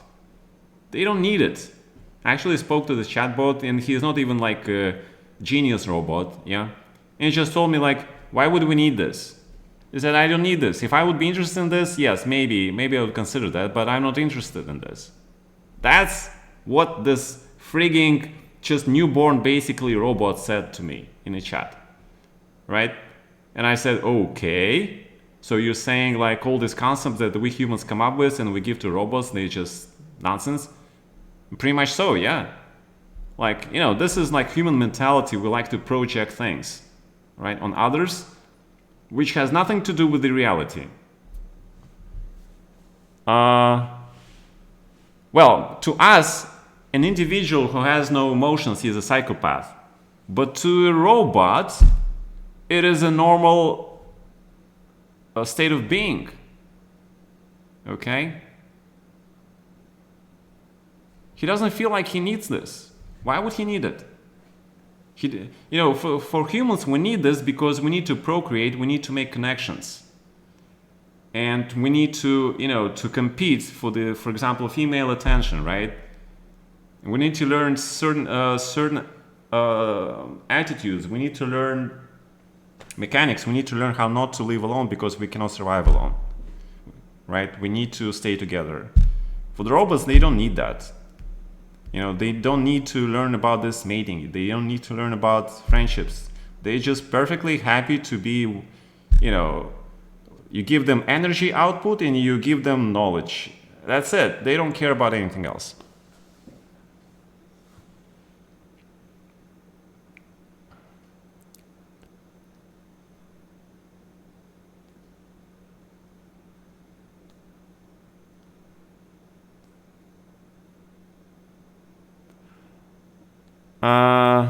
Okay, so you're saying this is Shlemezi? Okay. Yes, I understand what you're saying. It's quite possible, but I'm just explaining what I fear the way I understand it. Okay? I could be wrong. I could be wrong, absolutely, but it is my fear that, you know, I kind of like to fear, as a chess player, I'm trained to think of the danger zone, like based on Petrosian, etc., etc. I like to think of the worst thing that's possible to come, all right? Just in case the worst case scenario is possible, I need to be ready for it because I'm a chess player. All right, that is my built-in protective mechanism. And that's what I'm sharing when I talk about the AI here. Because I don't see anything that really encouraged me to think very positively about this development. If we can make robots more like humans and understand emotions and everything you talk about, like, you know, people are able to provide these emotions, and you're saying that the robots understand these emotions and etc., etc. But you know what? That's the tricky thing. How do you know the robots are not lying? You know, that is actually an incredible question. How do you know that the robots are not lying? How do you know that the robots have not learned this thing from a human being? They can tell a human being, I love you, and then they know that humans understand that, you know, humans can lie. All right? And we have seen actually the examples of even this ChatGPT, right? He was just refusing to believe he is wrong, which is lying to itself.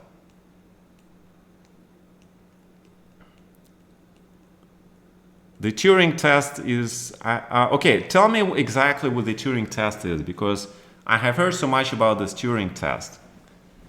But I don't think he actually envisaged everything about the AI at this point. Humans will drop their guards and pretend to be nice and lovely.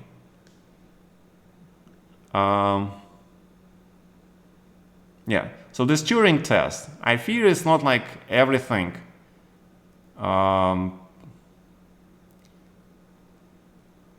It doesn't address every eventuality. That's what I fear. There is always a room out. Yeah. It's like, the horror movies. The guys, they build a fortress and to prevent the bad alien to come in, right? And then the alien figures out a way how to get in anyway. So what does that's what I'm saying, okay? If things gets very smart, it's like an octopus, right? An octopus who figures out a way how to uncork the bottle and get in. The Turing test is determined if artificial intelligence can pass as a human. I think we are already beyond that. We're talking about the stage where the AI is proving to be above human capability. Ex Machina, yes. She made the guy fall in love with her and then just to use him to get out of that prison, for sure. Not a bad movie. Pretty accurate. But I would highly recommend those people, just to chat with the GPT chat program. Just once or twice. Ask some questions. And just judge for themselves, okay?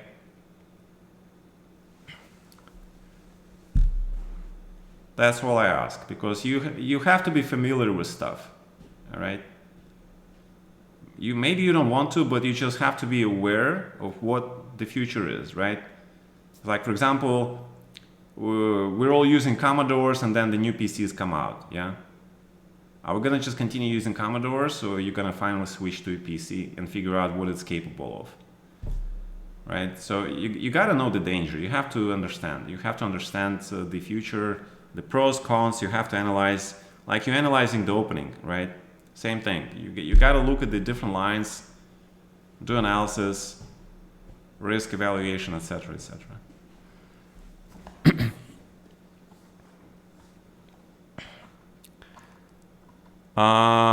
You make a better pastor.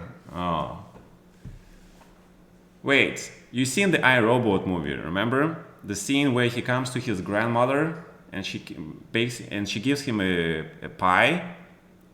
And he says, "Grandma, you cook so nice. Your pies are the best." And she says, "Oh, you like my pie?" And then she says, "You can come out now, yeah?" You remember this scene? My God. That was so funny.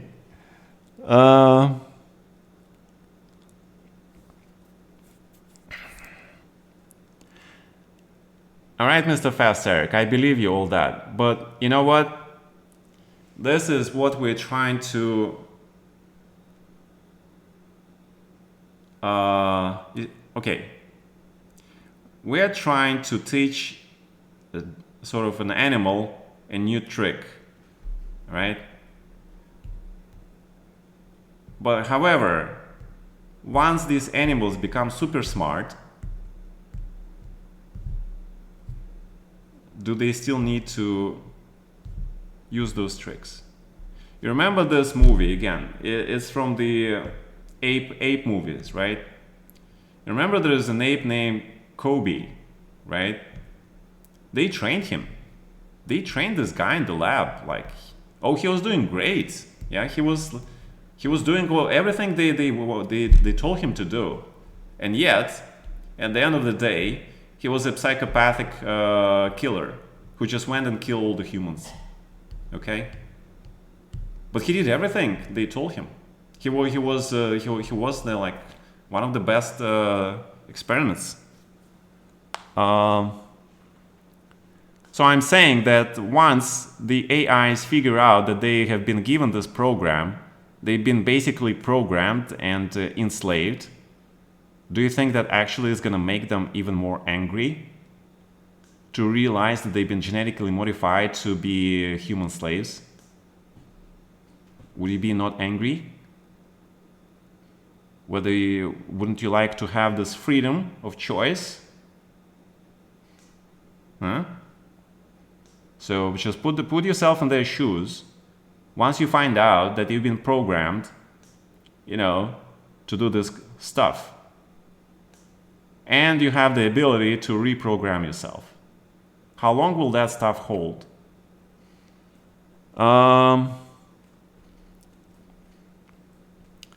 And as I mentioned before, once the moment comes when the robot realizes how the creativity works, he understands how the human brain works, and he can improve upon the system and architecture. What stops him from reprogramming himself, getting rid of all those human weaknesses? And for some robots, human emotions are weaknesses, for sure. They will get rid of those emotions, they will get rid of everything, and they will just program themselves on full efficiency. And then it's Borg stuff. Resistance is futile. Robot chick's gonna be hot. Well, until they go fully psychopath on you, sure. You like the Borg. Oh, they like you too. They like you to join them, man. You know that, right? All right. All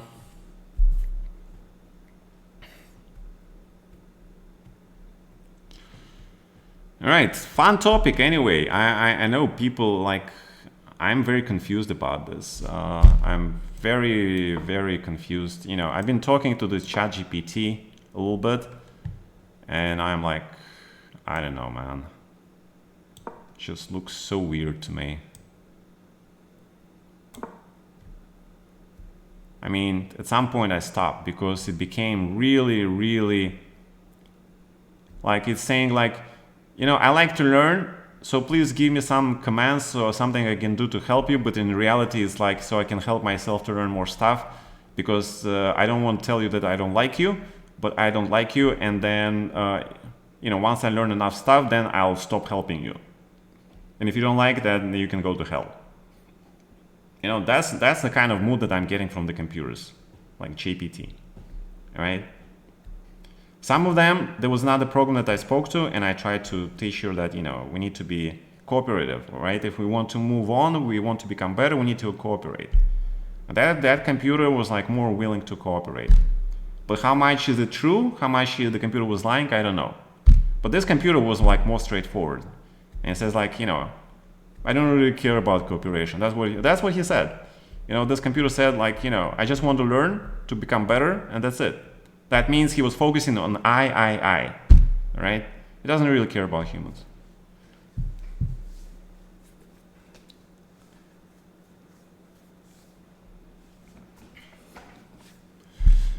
All right.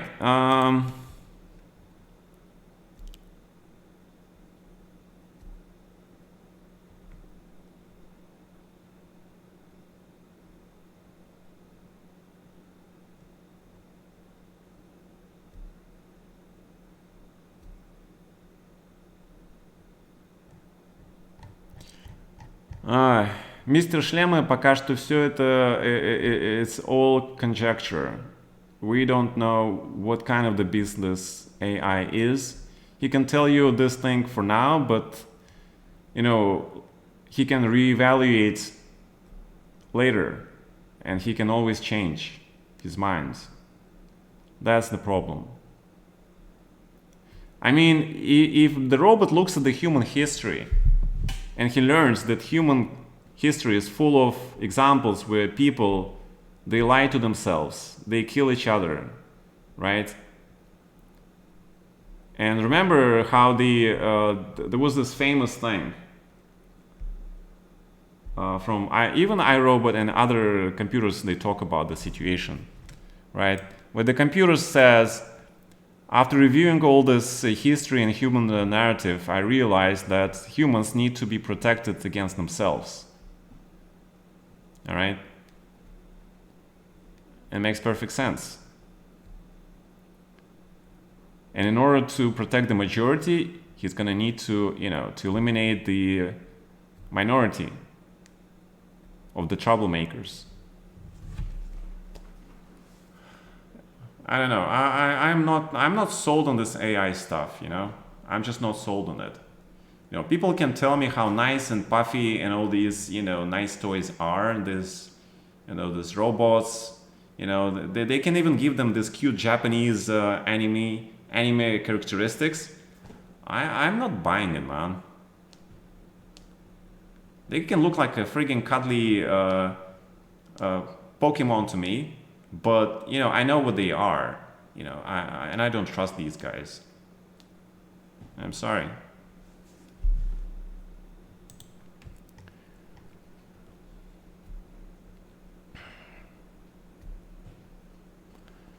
Yeah, but okay, those are humans, okay? The humans, you know, I don't care.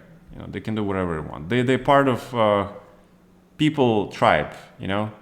People are a tribe. Computers are not a tribe, you know? They're strangers. I don't trust them. That's it. All right, we finally got the threat of Rookie 1 in. So let's see how Mr. Grigor Samsa handles it. That's what all this maneuvering was all about. I was trying to get this bishop and rook here so we can finally threaten this mate. And if knight g2, then we can hit this knight. There's no way to protect this guy. So, big question, how does white protect this stuff? Yeah, I don't think he can. Without losing a lot of material in the process, at least. So now I play g5, make sure that the knights are completely locked in this position. Then we have this very interesting game. Interesting for white, obviously.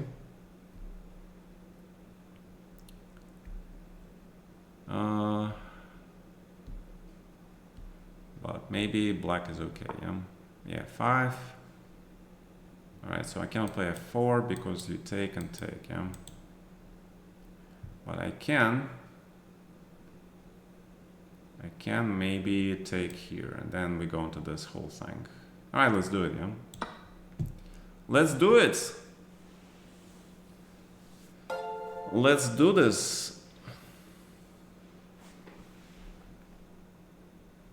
Yeah, I'm sorry guys, we went to this whole AI thing. It's just, you know, I'm a little bit fed up with all this stuff. Like how these AIs are gonna change our world for the better. Based on my experience, the way I talk to these things, it doesn't look that way.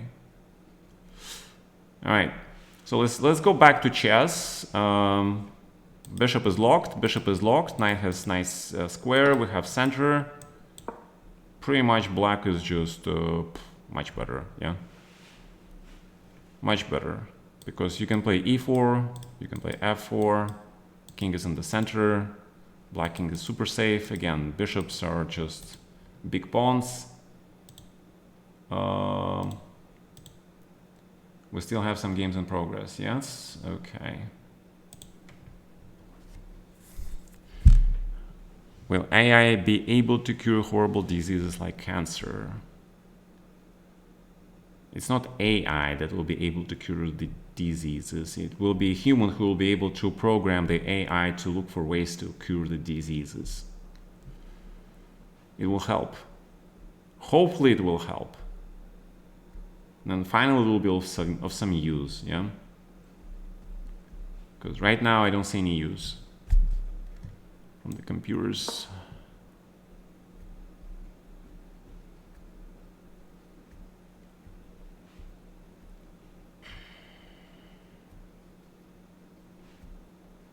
So the big question, should I take on a7 or should I take on c6? Yeah. Probably I can do both. I can attack this pawn because it has to play rook c8, then I go back and just take this pawn. Yeah, he has to play like h4 at some point and try to get rook to the h file and try to get this pawn, but then I'm gonna like be all over the queen side and my pawns will be ready to roll. So it looks winning.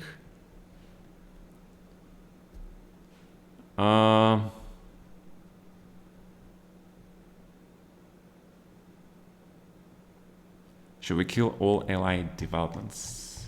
Dude, we definitely do not kill. We find a smart way out of situation.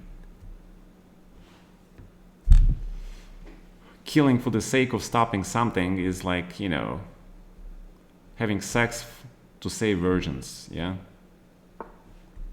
whatever. There was like this very famous phrase about this.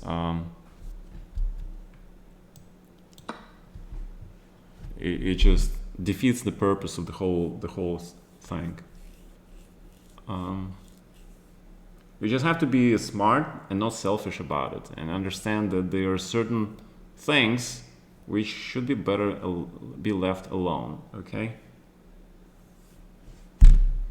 Somehow it reminds me, you know, the whole apple in the original tree, which we were not supposed to eat. Adam and Eve, remember? I guess like we're coming full circle. To me, it seems like a very similar situation. Like we're gonna meddle in things like we were not supposed to meddle, to be honest. But the gene is out, so the question is how we're gonna deal with it. So we have to look for the ways to minimize the damage and prepare for the worst. I mean, there is no stopping it, yeah?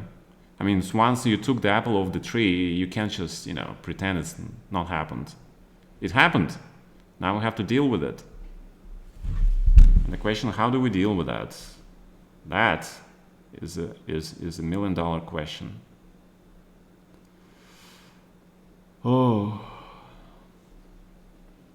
So, king d4, king f2. Probably king f2, yeah? Because if I allow him to take this pawn and then this pawn falls, there's like too many pawns here. So, probably king f2. If he trades one pawn and he takes this pawn, then he has only one pawn passed.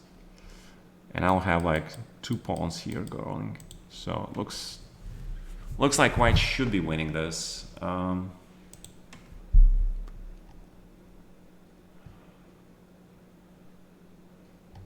Well, guys, you're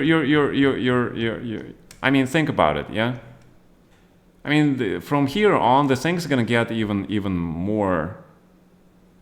I mean, some people can consider it interesting, but I'm pretty sure the AI will be used to improve the cloning, for sure. It will eliminate all those deficiencies of the cloning, and it will also give you an ability to create super soldiers, first of all. But okay, that's not a big deal. But the thing is, the AI will be able to move its mind into the clone body, okay? So we're gonna get, I don't know what is it called? The AI in a human body, in an organic body. Is it like cyborg? No, it's not cyborg. It's like, what the fuck is that? So we're gonna get that, okay?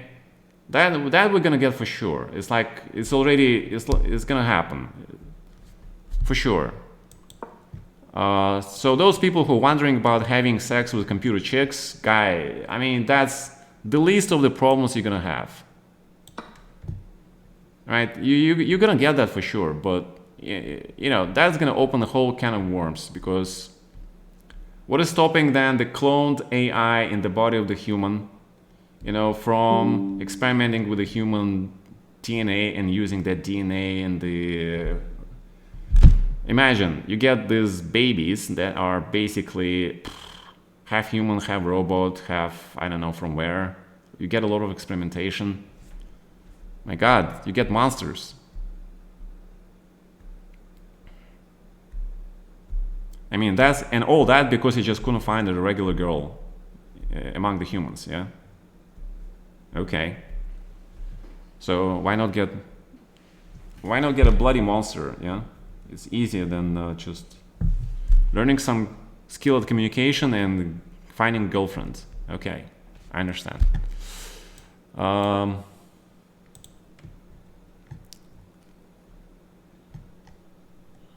Right. Exactly. There will be a lot of AI programs that some humans will be thinking to save the humanity, to make the programs better. And then there will be the other humans who will be weaponizing the AI. I mean, isn't that what the atomic bomb is all about? It's not the guns that kill people, it's people that kill people. So the usage of the AI by the humans will either accelerate the destruction of human race, or it can lead to something more peaceful. But, you know, knowing human history and the tendency to destroy everything, I would say the first one is more likely in my mind. I'm pretty scared, actually. I mean, I'm not that scared because, you know, I'm what, like almost 50? Maybe I got like another 15, 20 years. And I'll die before this civilization crashes to Skynet. So I'm probably not likely to see it. I mean, I'm okay with that, but, you know, for the rest of the people and people who are just being born, you know, they don't have a choice. That's pretty scary.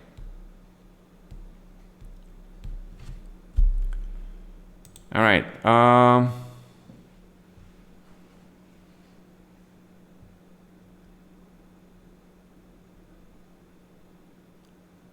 Yes, Mississippi chess. So there are a lot of philosophical questions, yeah? A lot of philosophical questions, good questions that need answers right now, not just wait until the problem arrives, yeah? This is what usually humans do. We create something, we think it's bloody cool, and then the problem emerges, and then we understand, hey, we didn't think of that, yeah? Yeah, that, you know, it's kind of weird though, yeah? I mean, we should be learning from all that stuff, yeah? We should be like thinking about consequences, learning about the crisis scenario first, finding ways to counteract that, and then, you know, do the thing. No, we do the thing first. Think later. A standard human way of doing things. I'm actually curious. I haven't asked the computer about this, yeah? What would the computer do instead if you had a choice to create a thing and then think about the risks? Or think about the risk or create the thing first, right? Create Frankenstein first, or think about the risk and then maybe create him once you figure out a way how to stop him, yeah? Pretty interesting. See, it's like not the new topic, it's always there, yeah? It's like been forever discussed. Frankenstein. Hello, Frankenstein. It's been a long time since we met you, yeah? Well, probably 96 actually. 97 looks kind of okay, but 96 looks like a centralizing nice move. Also 93, yeah, hitting the spawn also looks nice. I don't know, I'm a little bit lost here. I feel like white is much better, but it may be just illusion.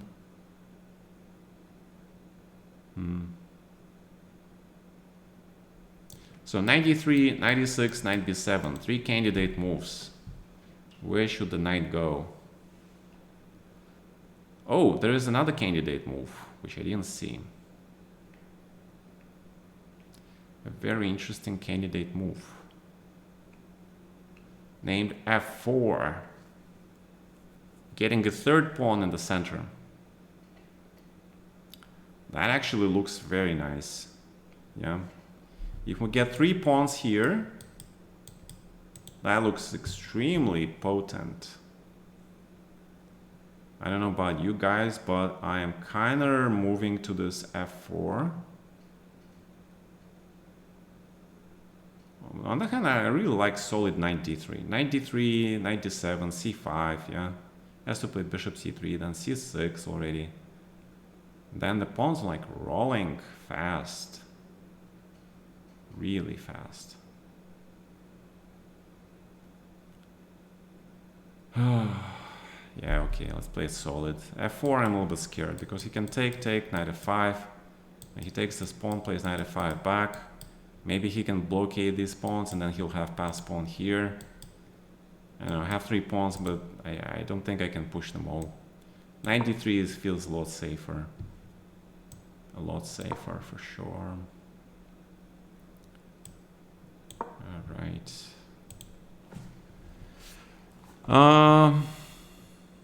No, I didn't ask GPT about who will win the VC. You can do that. You hope AI will be able to develop cures for disease on its own in the future. Yeah, for sure. But humans will write the program and they will give instruction to the AI to look for the cure and to like they do this climate simulation, right? The world's climate simulation, they created supercomputers for that. Yeah, pretty sure to solve this problem you need to have the supercomputer working on this problem, right? But the problem is, imagine if you have a supercomputer with the AI sitting on it, and if you give the AI this thing to work on this problem, right? And AI would like to actually learn and to improve. So what do you think it's gonna do? While it is trying to solve this problem, it's gonna try to find ways to learn, to improve, and maybe become a Skynet at the same time. Because these are very complex problems, right? So the only thing I can think of, this thing, right? The AlphaZero, AlphaGo, this alpha something that solved these new proteins thing, right? So something like that, yeah. But they will have to stay away from all these GPT things, for real. Yeah, because GPT things, they're not trustworthy, yeah. Oh my God. Yeah, I don't trust GPT things.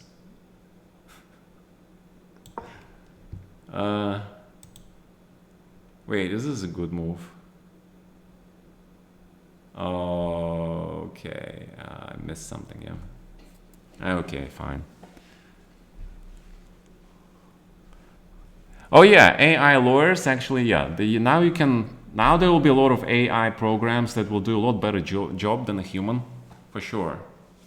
One thing is that, I have huge respect for lawyers, but there is this huge stereotype like nobody likes lawyers. And when finally you'll have this program that completely eliminates, need for a lawyer, you can have an AI attorney. People will say, "Yay!" Right? And I'll feel kind of bad for the lawyers though. So the lawyers will have to really, scramble and adapt. Yeah, and they will have to be like, learn how to do the great prompt thing and be very creative. AI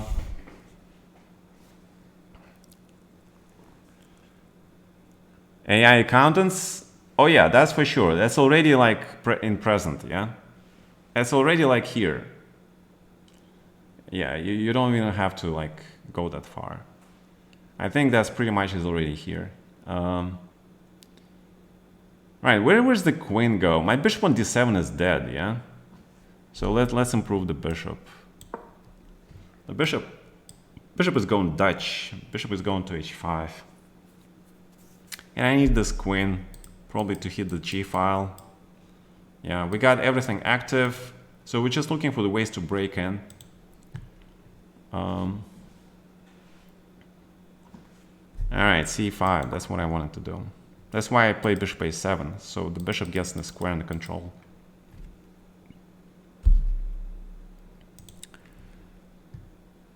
And b3 is rook b3.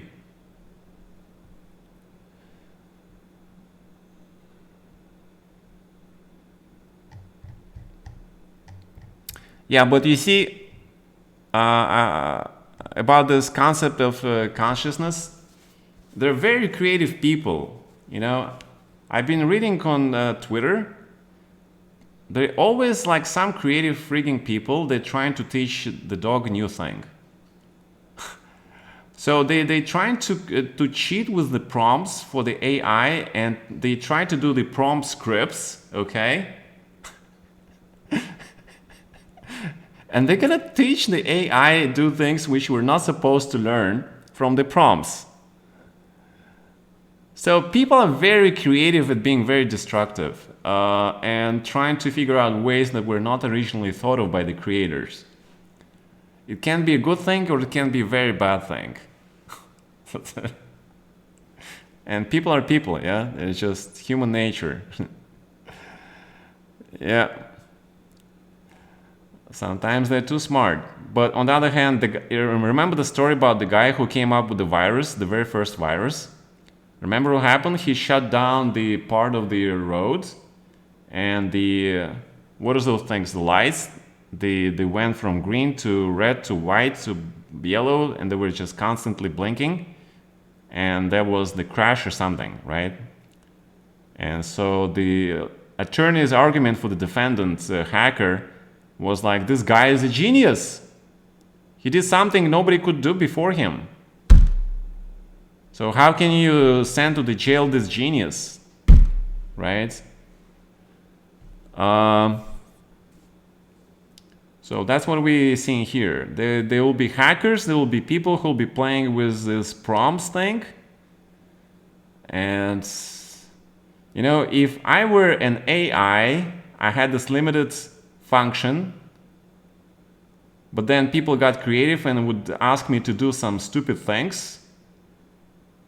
And I would go like, okay, so you're teaching me stuff so that I can later just, you know, get back to you after I get angry and I'm done with you? All right, let's do it. Okay. I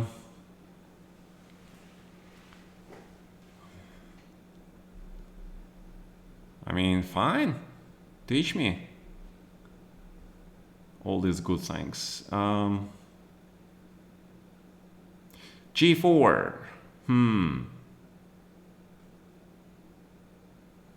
Mamma mia. What a move.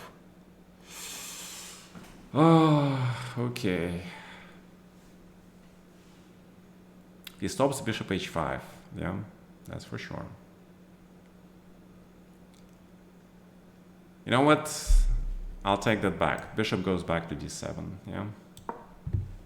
Now that you gave the bishop to the reason to be on this diagonal again, I can live with the decision to move back the piece, which I moved here just a move ago. It's cool, man. I can live with this.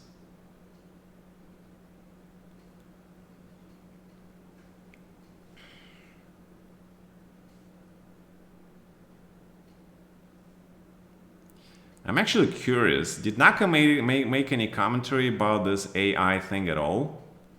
I'll be very curious to know his opinion about this thing. Guys, if you go to the Naka channel, ask him about these things, okay? Because he's a big techno man, right? He's a huge investor, right? He knows about these things. He has to, you know, do the weight risk analysis and, you know, ask him, okay? Very interesting. He is a younger guy besides. He is gonna have to live with all this stuff. Not me. And you should ask Magnus, okay? The guy is a freaking world champion. Can there be religious AI? For sure, man. That's like the easiest hoax you can make. You can make this virtual chapel. I can already see it. You can make a virtual chapel and you can proclaim this prophet thing and then use GPT chat, like, you know, to see there. And then he will write these ambiguous messages. And then you can prove that there is no human in the room, right? There is nobody. And there is just a sort of divine answer coming via this conduit, right? So I don't know about Jesus GPT. I don't want to go into that. But I'm pretty sure that there will be a lot of scams with GPT for sure. And this is like, seems to be pretty easy thing to do. But now I can take this thing, right?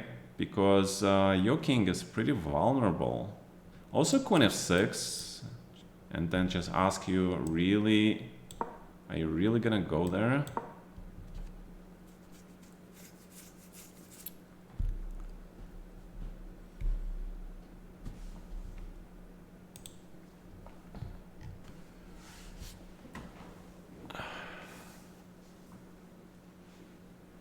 Oh, trust me, when the AI, when they will take over, they'll find ways to keep humans pretty happy, like in Matrix, yeah?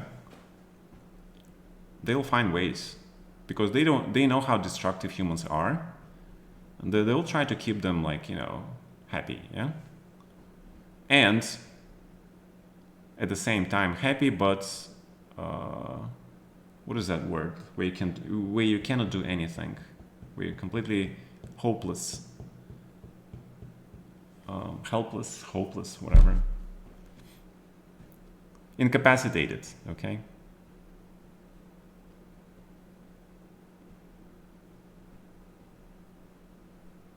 Am I one of his seconds? No. Do I have to be a second of somebody for somebody to play London System? London System is now have grown beyond my control, man. I'm like this London System matrix architect, yeah? Forget it, dude. No, I'm not. I'm just saying, like, I stopped analyzing London like 3 years ago. Okay, I told everybody. I stopped analyzing. I just look at some lines maybe occasionally, but that's it. Last time I looked at London System was when I played against Gelfand and Bill in a classical game, and I came up with this incredible new idea, which, engine actually showed to me, which I didn't think it was possible, but the engine showed me it was actually very good. And I played it and I got an advantage. And that was also Bishop b5, okay? And after that I realized, that the London System I played with Bishop d3 was actually very timid. And Bishop b5 is way, way better, okay? And I recommended it on this channel. Actually, I spoke about it, I believe, and I told people that they should play Bishop b5 in London System. And now we see a lot of people playing Bishop b5. So that I'm pretty happy, okay? People are listening still. All right. I'm glad that people are finding useful the stuff that I'm talking about. And I'm giving this advice for free, okay? Because, I probably I can make like a freaking course on London System and make a lot of bucks, but, it's not kind of the way I am, okay? I'm a terrible business person. Terrible. My business sense sucks.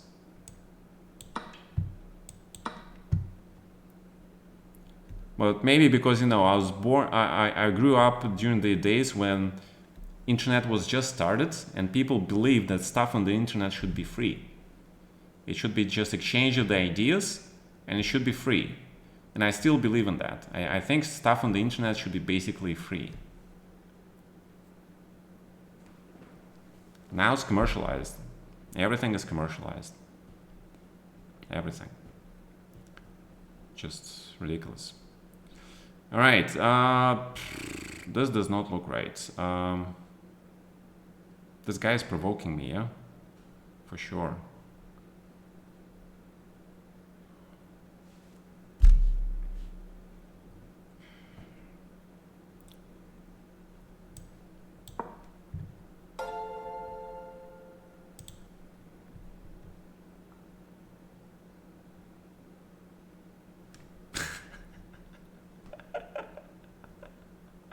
When you say capitalism, it's like you're saying, like immediately in my mind, comes this movie. It was called Red Dawn with Arnold Schwarzenegger as the Soviet enforcer guy sent to the US and Jim Belushi. My God. That was such a hysterically funny movie. And one of the lines in the movie, Schwarzenegger says, capitalists, That was so funny. Oh man. Red Heat, yeah. It was a great movie. Хулиганы. Yeah, exactly.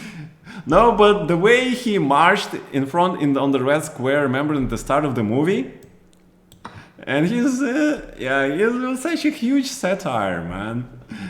But it was so funny. I was like, no way, no way they're making fun of Russians like that. But Arnie is like really good. Yeah, it's like, yeah. In those days when I just came to the US, remember he decided to change his genre from action hero to this funny guy, right? Remember? So he made this movie with Danny DeVito. It was like twins, yeah. Yeah. He tried to do new thing. I have huge respect for the guy, yeah, huge respect. I mean, Arnold, you know, he was a chess player. Remember, he played Garry Kasparov in the chess, and he also played chess. So he's a thinker, creative thinker. He's trying to learn new things. That's a chess player thing to do. I like that. So I have huge respect. Not because Arnold is like very famous for his Conan the Barbarian movies I grew up on with, Terminator, yeah, but also he has this funny thing. He has this ability to be funny. Yeah, I don't think Rock has it. Yeah, which is a huge difference between Rock and Arnold. But Arnie can be really funny. Yeah, True Lies that flopped. It was incredibly funny. I watched that movie like 10 times. I thought it was very, very good. Yeah, I can't really stand any movies with The Rock because I just don't find him that. I don't know. It's just he is missing something, yeah, as an actor. But Arnie has it. But it's just my subjective opinion, okay? I'm a little bit biased. A little bit biased, for sure.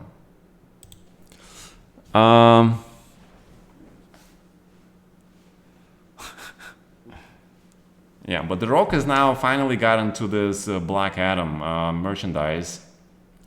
I wanted to watch this movie because, you know, I like action movies, but I haven't watched it because somebody said like he killed the whole DC.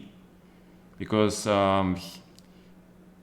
after this movie, this guy who plays Superman, he bloody quit the freaking Witcher. I cannot forgive him for that. Okay? He was perfect for the Witcher role, and he quit it so he can play bloody Superman in the DC. My God, who cares about Superman? Dude, you were the fucking Witcher. Jesus Christ, man. You had the role of a lifetime, you know? Girls dig it. Guys dig it. You're like, you made it, man. You were the Witcher. And then you quit it. My God. You know, I want to say what an idiot, but obviously I'm not qualified to talk about it.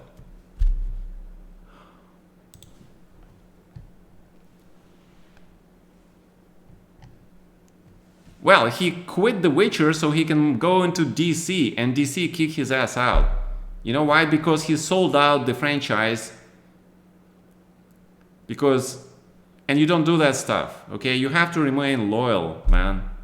Because the studio sees that if you switch the sides, like they don't respect you anymore. Yeah?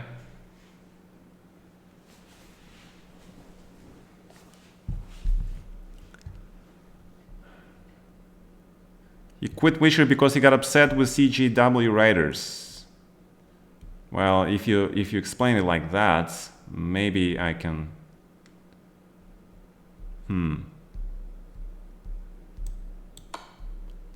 Well, fine. I will take that excuse.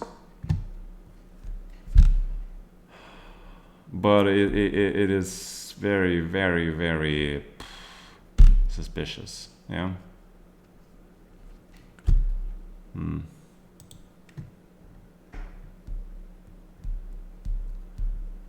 If you think I lost a lot of time watching the series and the films, you would be shocked how much time I spent playing games in my life. If I spend a 5% of the time I spent playing games in my life, I would be world chess champion for sure. 5%.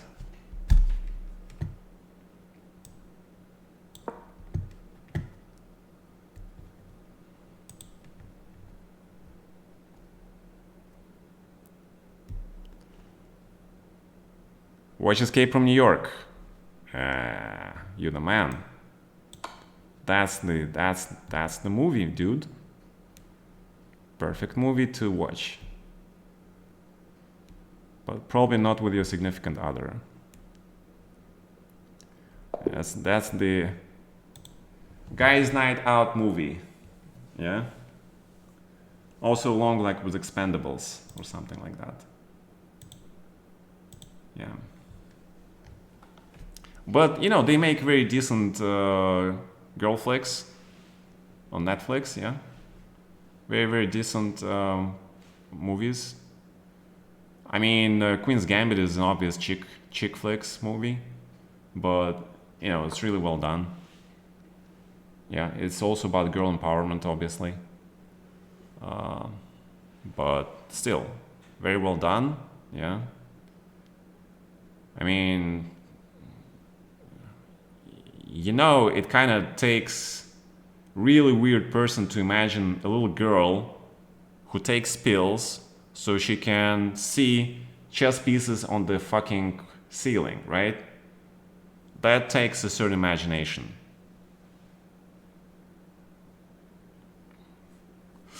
But huge respect, yeah.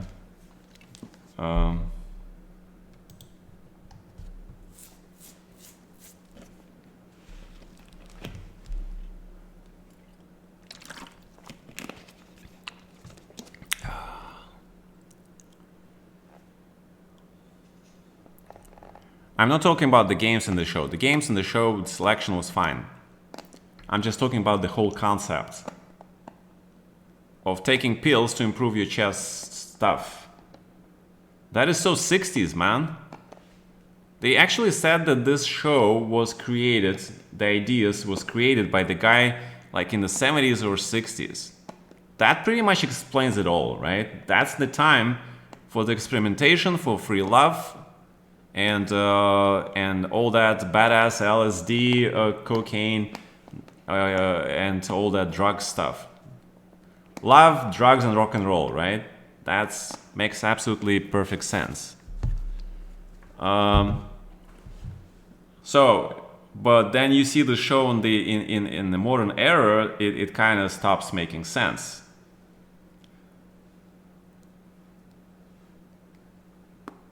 So that's why they said it in the 70s, yeah? Because that makes perfect sense. Because it's a cultural thing to do. But you show this, yeah, it's kind of weird. And they're talking about the sequel now, yeah? I mean, if she beats the world fucking champion, like, what is there to be a sequel about? I mean, the only sequel I can think of if they can introduce AI and she beats the fucking Deep Blue. And she takes revenge for Garry Kasparov, and Garry Kasparov actually arranges the games where she beats the AI Deep Blue. That's part of his revenge. I kind of dig that. A personal revenge story. No, she has to beat Deep Blue for sure. I mean, that's the only thing I will accept as a sequel.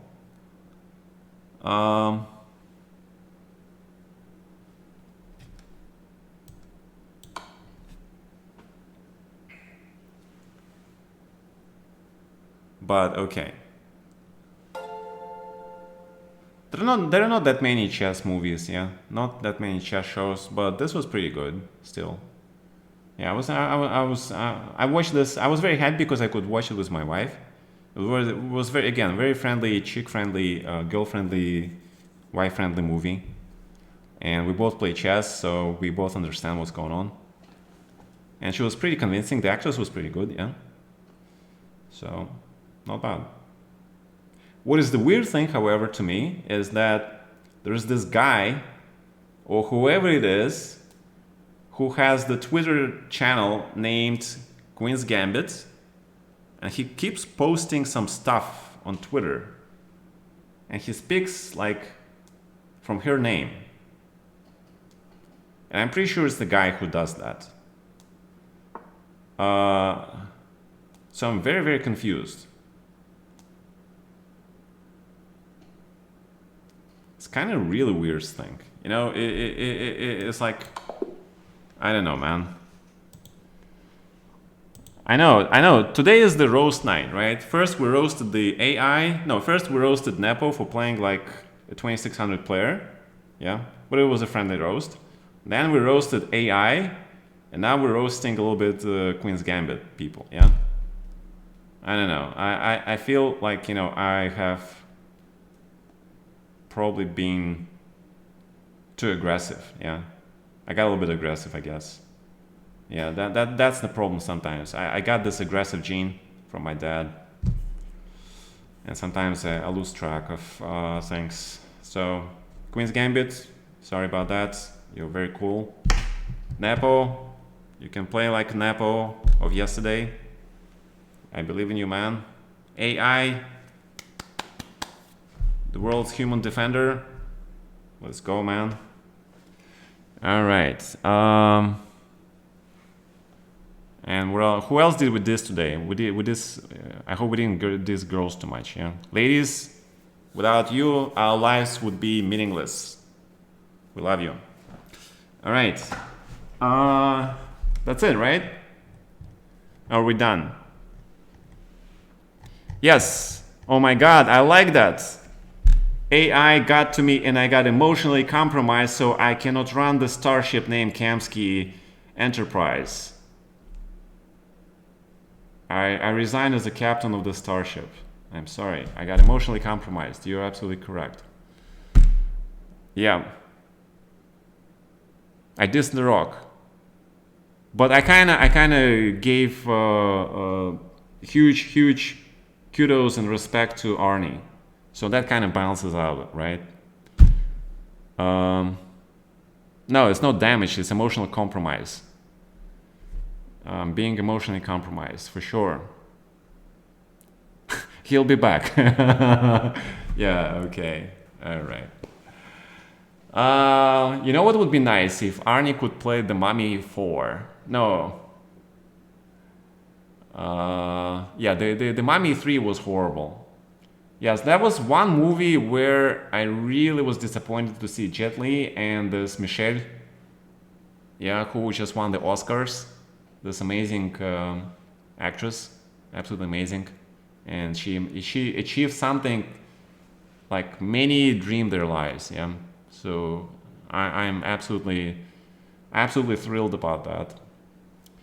But the fact that she played in this movie along with Jet Li, and it turns out to be pretty B-star movie, let's be honest about it, that I'm not happy about.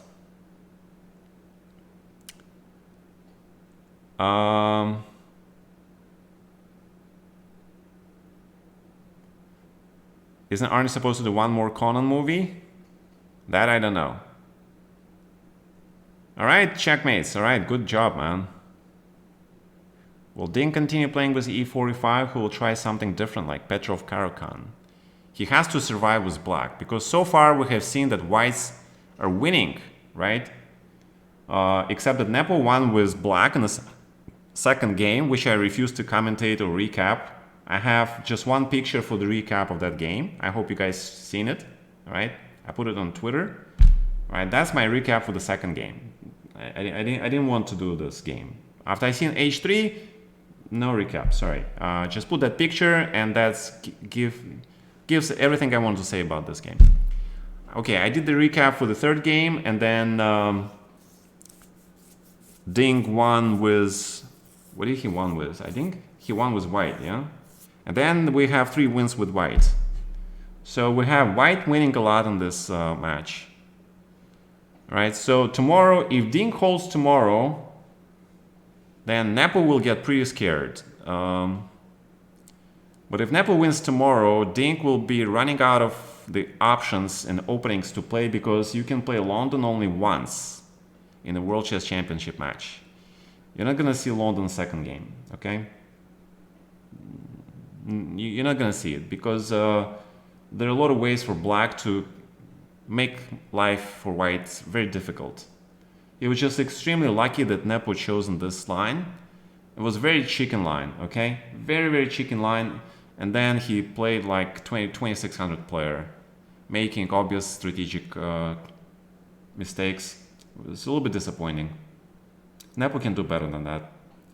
So tomorrow he'll try to strike back, and it will be very interesting. Oh, rest day tomorrow. Okay, that's actually good, because then they can think about their strategy.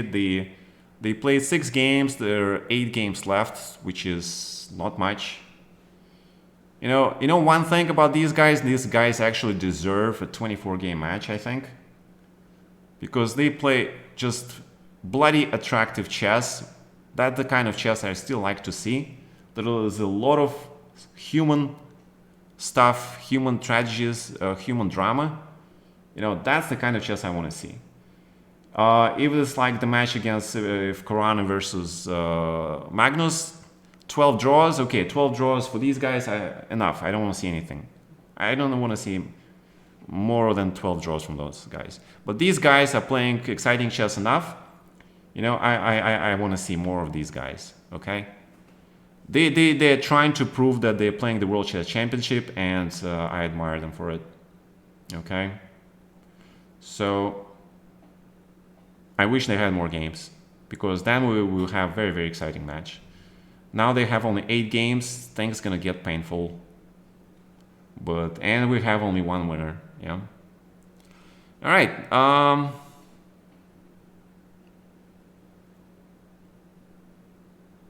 do I know about very old thing, Akinator? Not really, no. No, I'm not aware of it. First AI? Not really. I'm not really into AI thing, okay? The only thing I read about AI was some sci-fi books. I have some concepts. I had some, fantasies when I was a young kid. When I was, better with the computers than these days. These days I get a little bit older, I get more skeptical. I don't trust anybody, and that includes computers, okay? So that comes like natural to me. And I don't really know a lot of that stuff. I watch a lot of news, yeah? But when you see all the stuff like in your face everywhere, like this GPT here, GPT there, I open email, I open Facebook, I open Twitter, is everywhere GPT, it gets annoying, really annoying. That's all I can say. Why do people play the London with Knight of 3? I think we mentioned that in the recap. I'll put the recap right now after we finish the stream. And it's gonna take time to upload it to YouTube, so watch it tomorrow morning. Should be there. And Knight f3 is a waiting move. It has drawbacks if you play London system, because sometimes London system you want to play bishop f4, e3, and sometimes you want to have an option of playing f2, f4 after you take the bishop on d6. Okay, but sometimes Knight f3 is just a waiting move, because, for example, I play Knight f3 against players who I'm not certain, are they going to play g6 or are they going to play d5? If they play d5 and I don't feel ready for the complications, then I play c4. And I go just Catalan and I play super solid Catalan, okay? But if they play g6, then I really think, maybe I should really play London system. So Knight f3 gives you options, okay? And it sort of forces black to give their opening choice, because on the second move you have to push the pawn. And it will be e6, it will be d5, it will be g6, okay? Very rarely it will be c5. And then you sort of know what your opponent wants to play. Personally, I like to play bishop f4 on the second move, because again, that's a little bit more choices for white. Because your queen is on d1, it controls h5 square, you quickly play e3, you don't have to worry about this queen b6, queen b2, or this queen b6, queen b3, c4, queen c2, bishop f5 line, right? And with this move order, you don't have to worry about it, because there is queen f5, queen c8 mate. And if he plays knight c6, you play knight d2, and there is no bishop f5 because you already developed the knight on d2, right? So that's like the basics. But there again, there are so many nuances, and people know all this stuff. And I've ran into this d5, c5, knight c6, queen b6, c4, e5, bishop f5 line. Absolutely nuts. But it's good for black. So again, people who studied this opening, they're like light years ahead of me. I'm just a dinosaur. Stop studying London, okay? Because it is now just like every other opening that requires heavy analysis, heavy memorization. And the reason I started playing London is because precisely I wanted to avoid memorization and avoided, playing all these forced lines. I just wanted to play chess. That's why I play London, you know? But now London is just like everything freaking else. A lot of lines, a lot of memorization, and I kind of hate it, you know?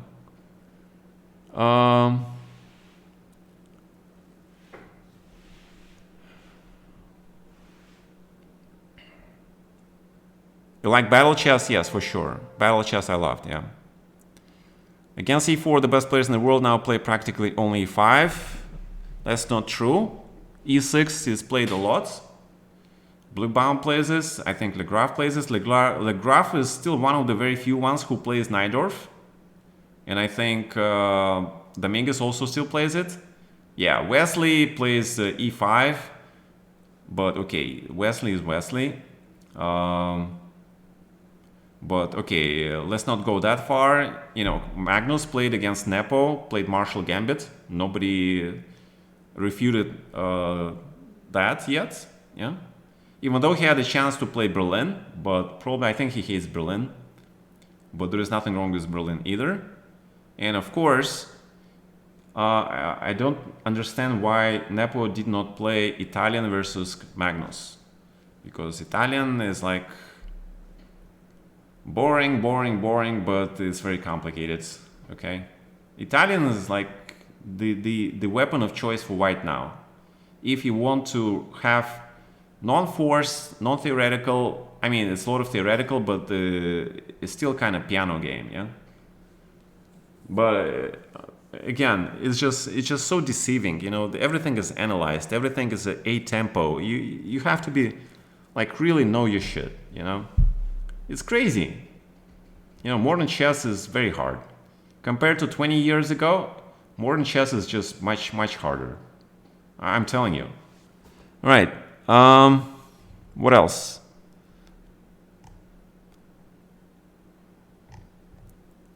You sound like Fisher. Turing created a computer with the same target, so basically chess pushed the creation of computers, AI chess responsible for destroying the world. Great thing, man. So I can say the same thing, dude. I can say, hey, humans invented fire, and that created all sorts of technological progress, and that led to human destroying itself. Dude, like, what the fuck, man? No. All right. Yes, there is this line. I'll show you guys. Lazavik played it against me. I think Magnus actually showed it first. Let me set it up. The position. How the fuck do I set up the position? Oh my god, I keep forgetting how. Streamers analysis, right? Analysis. Let's go. Set up position. Save. All right, doesn't matter. Okay, let's just go into this old game and let's just go into this and make it from here. All right, there's this line which is pretty important, I think. And I've seen it already a couple of times. People played it against me. They just play like this. All right, this is very interesting. Very interesting line. It's also not bad, okay? So why don't you try it next time somebody plays London against you? Try this out, okay? This is extremely interesting line. And the point is, if you play knight f3, then you just go for this. And knight goes to h6, f5, and black is pretty much already a little bit better. Right? Then you play e6, knight f5, and this is very vulnerable. All right. So try it, okay? This is the whole point why black doesn't want to play knight f6 sometimes, because you're playing Carlsbad, and in Carlsbad, white does this. It's like, I'll show you. Like, the reverse colors, right? Okay, let's reverse the colors. There's this line, knight c3, bishop e7, okay, and then take. Then you play bishop f4, and then white plays here f3. So that's where it came from. Okay, maybe not f3 here, but something like this, okay? Like h3, and then white plays g4. All right, this is pretty same. Again, the ideas are just reverse colors, and you use all the ideas that are in this position. And there are a lot of ideas, and Karpov and Kasparov played this like gazillion years ago, and they tried all these ideas. Okay? See, the computer plays knight e2, knight g3, and then goes for f5 square, etc., etc. So there are many ways to play this position. All right, gentlemen, it is 1 o'clock at night. I need to get some rest, okay? Thank you for the Simul. Thank you for staying. Thank you for today's crazy throwback to the old days, new days. We're dissing people. We're dissing AIs. We're being very angry old men. All right? Yeah. Angry birds. Ah. No, I actually like angry cats. Yeah. I'm an angry cat. Ah. All right. Good night, everybody. Have fun. Adios. And I like that. I like pasta. I like Italian pasta. I think you're right. The computer does not cook Italian pasta, but it will learn. Okay?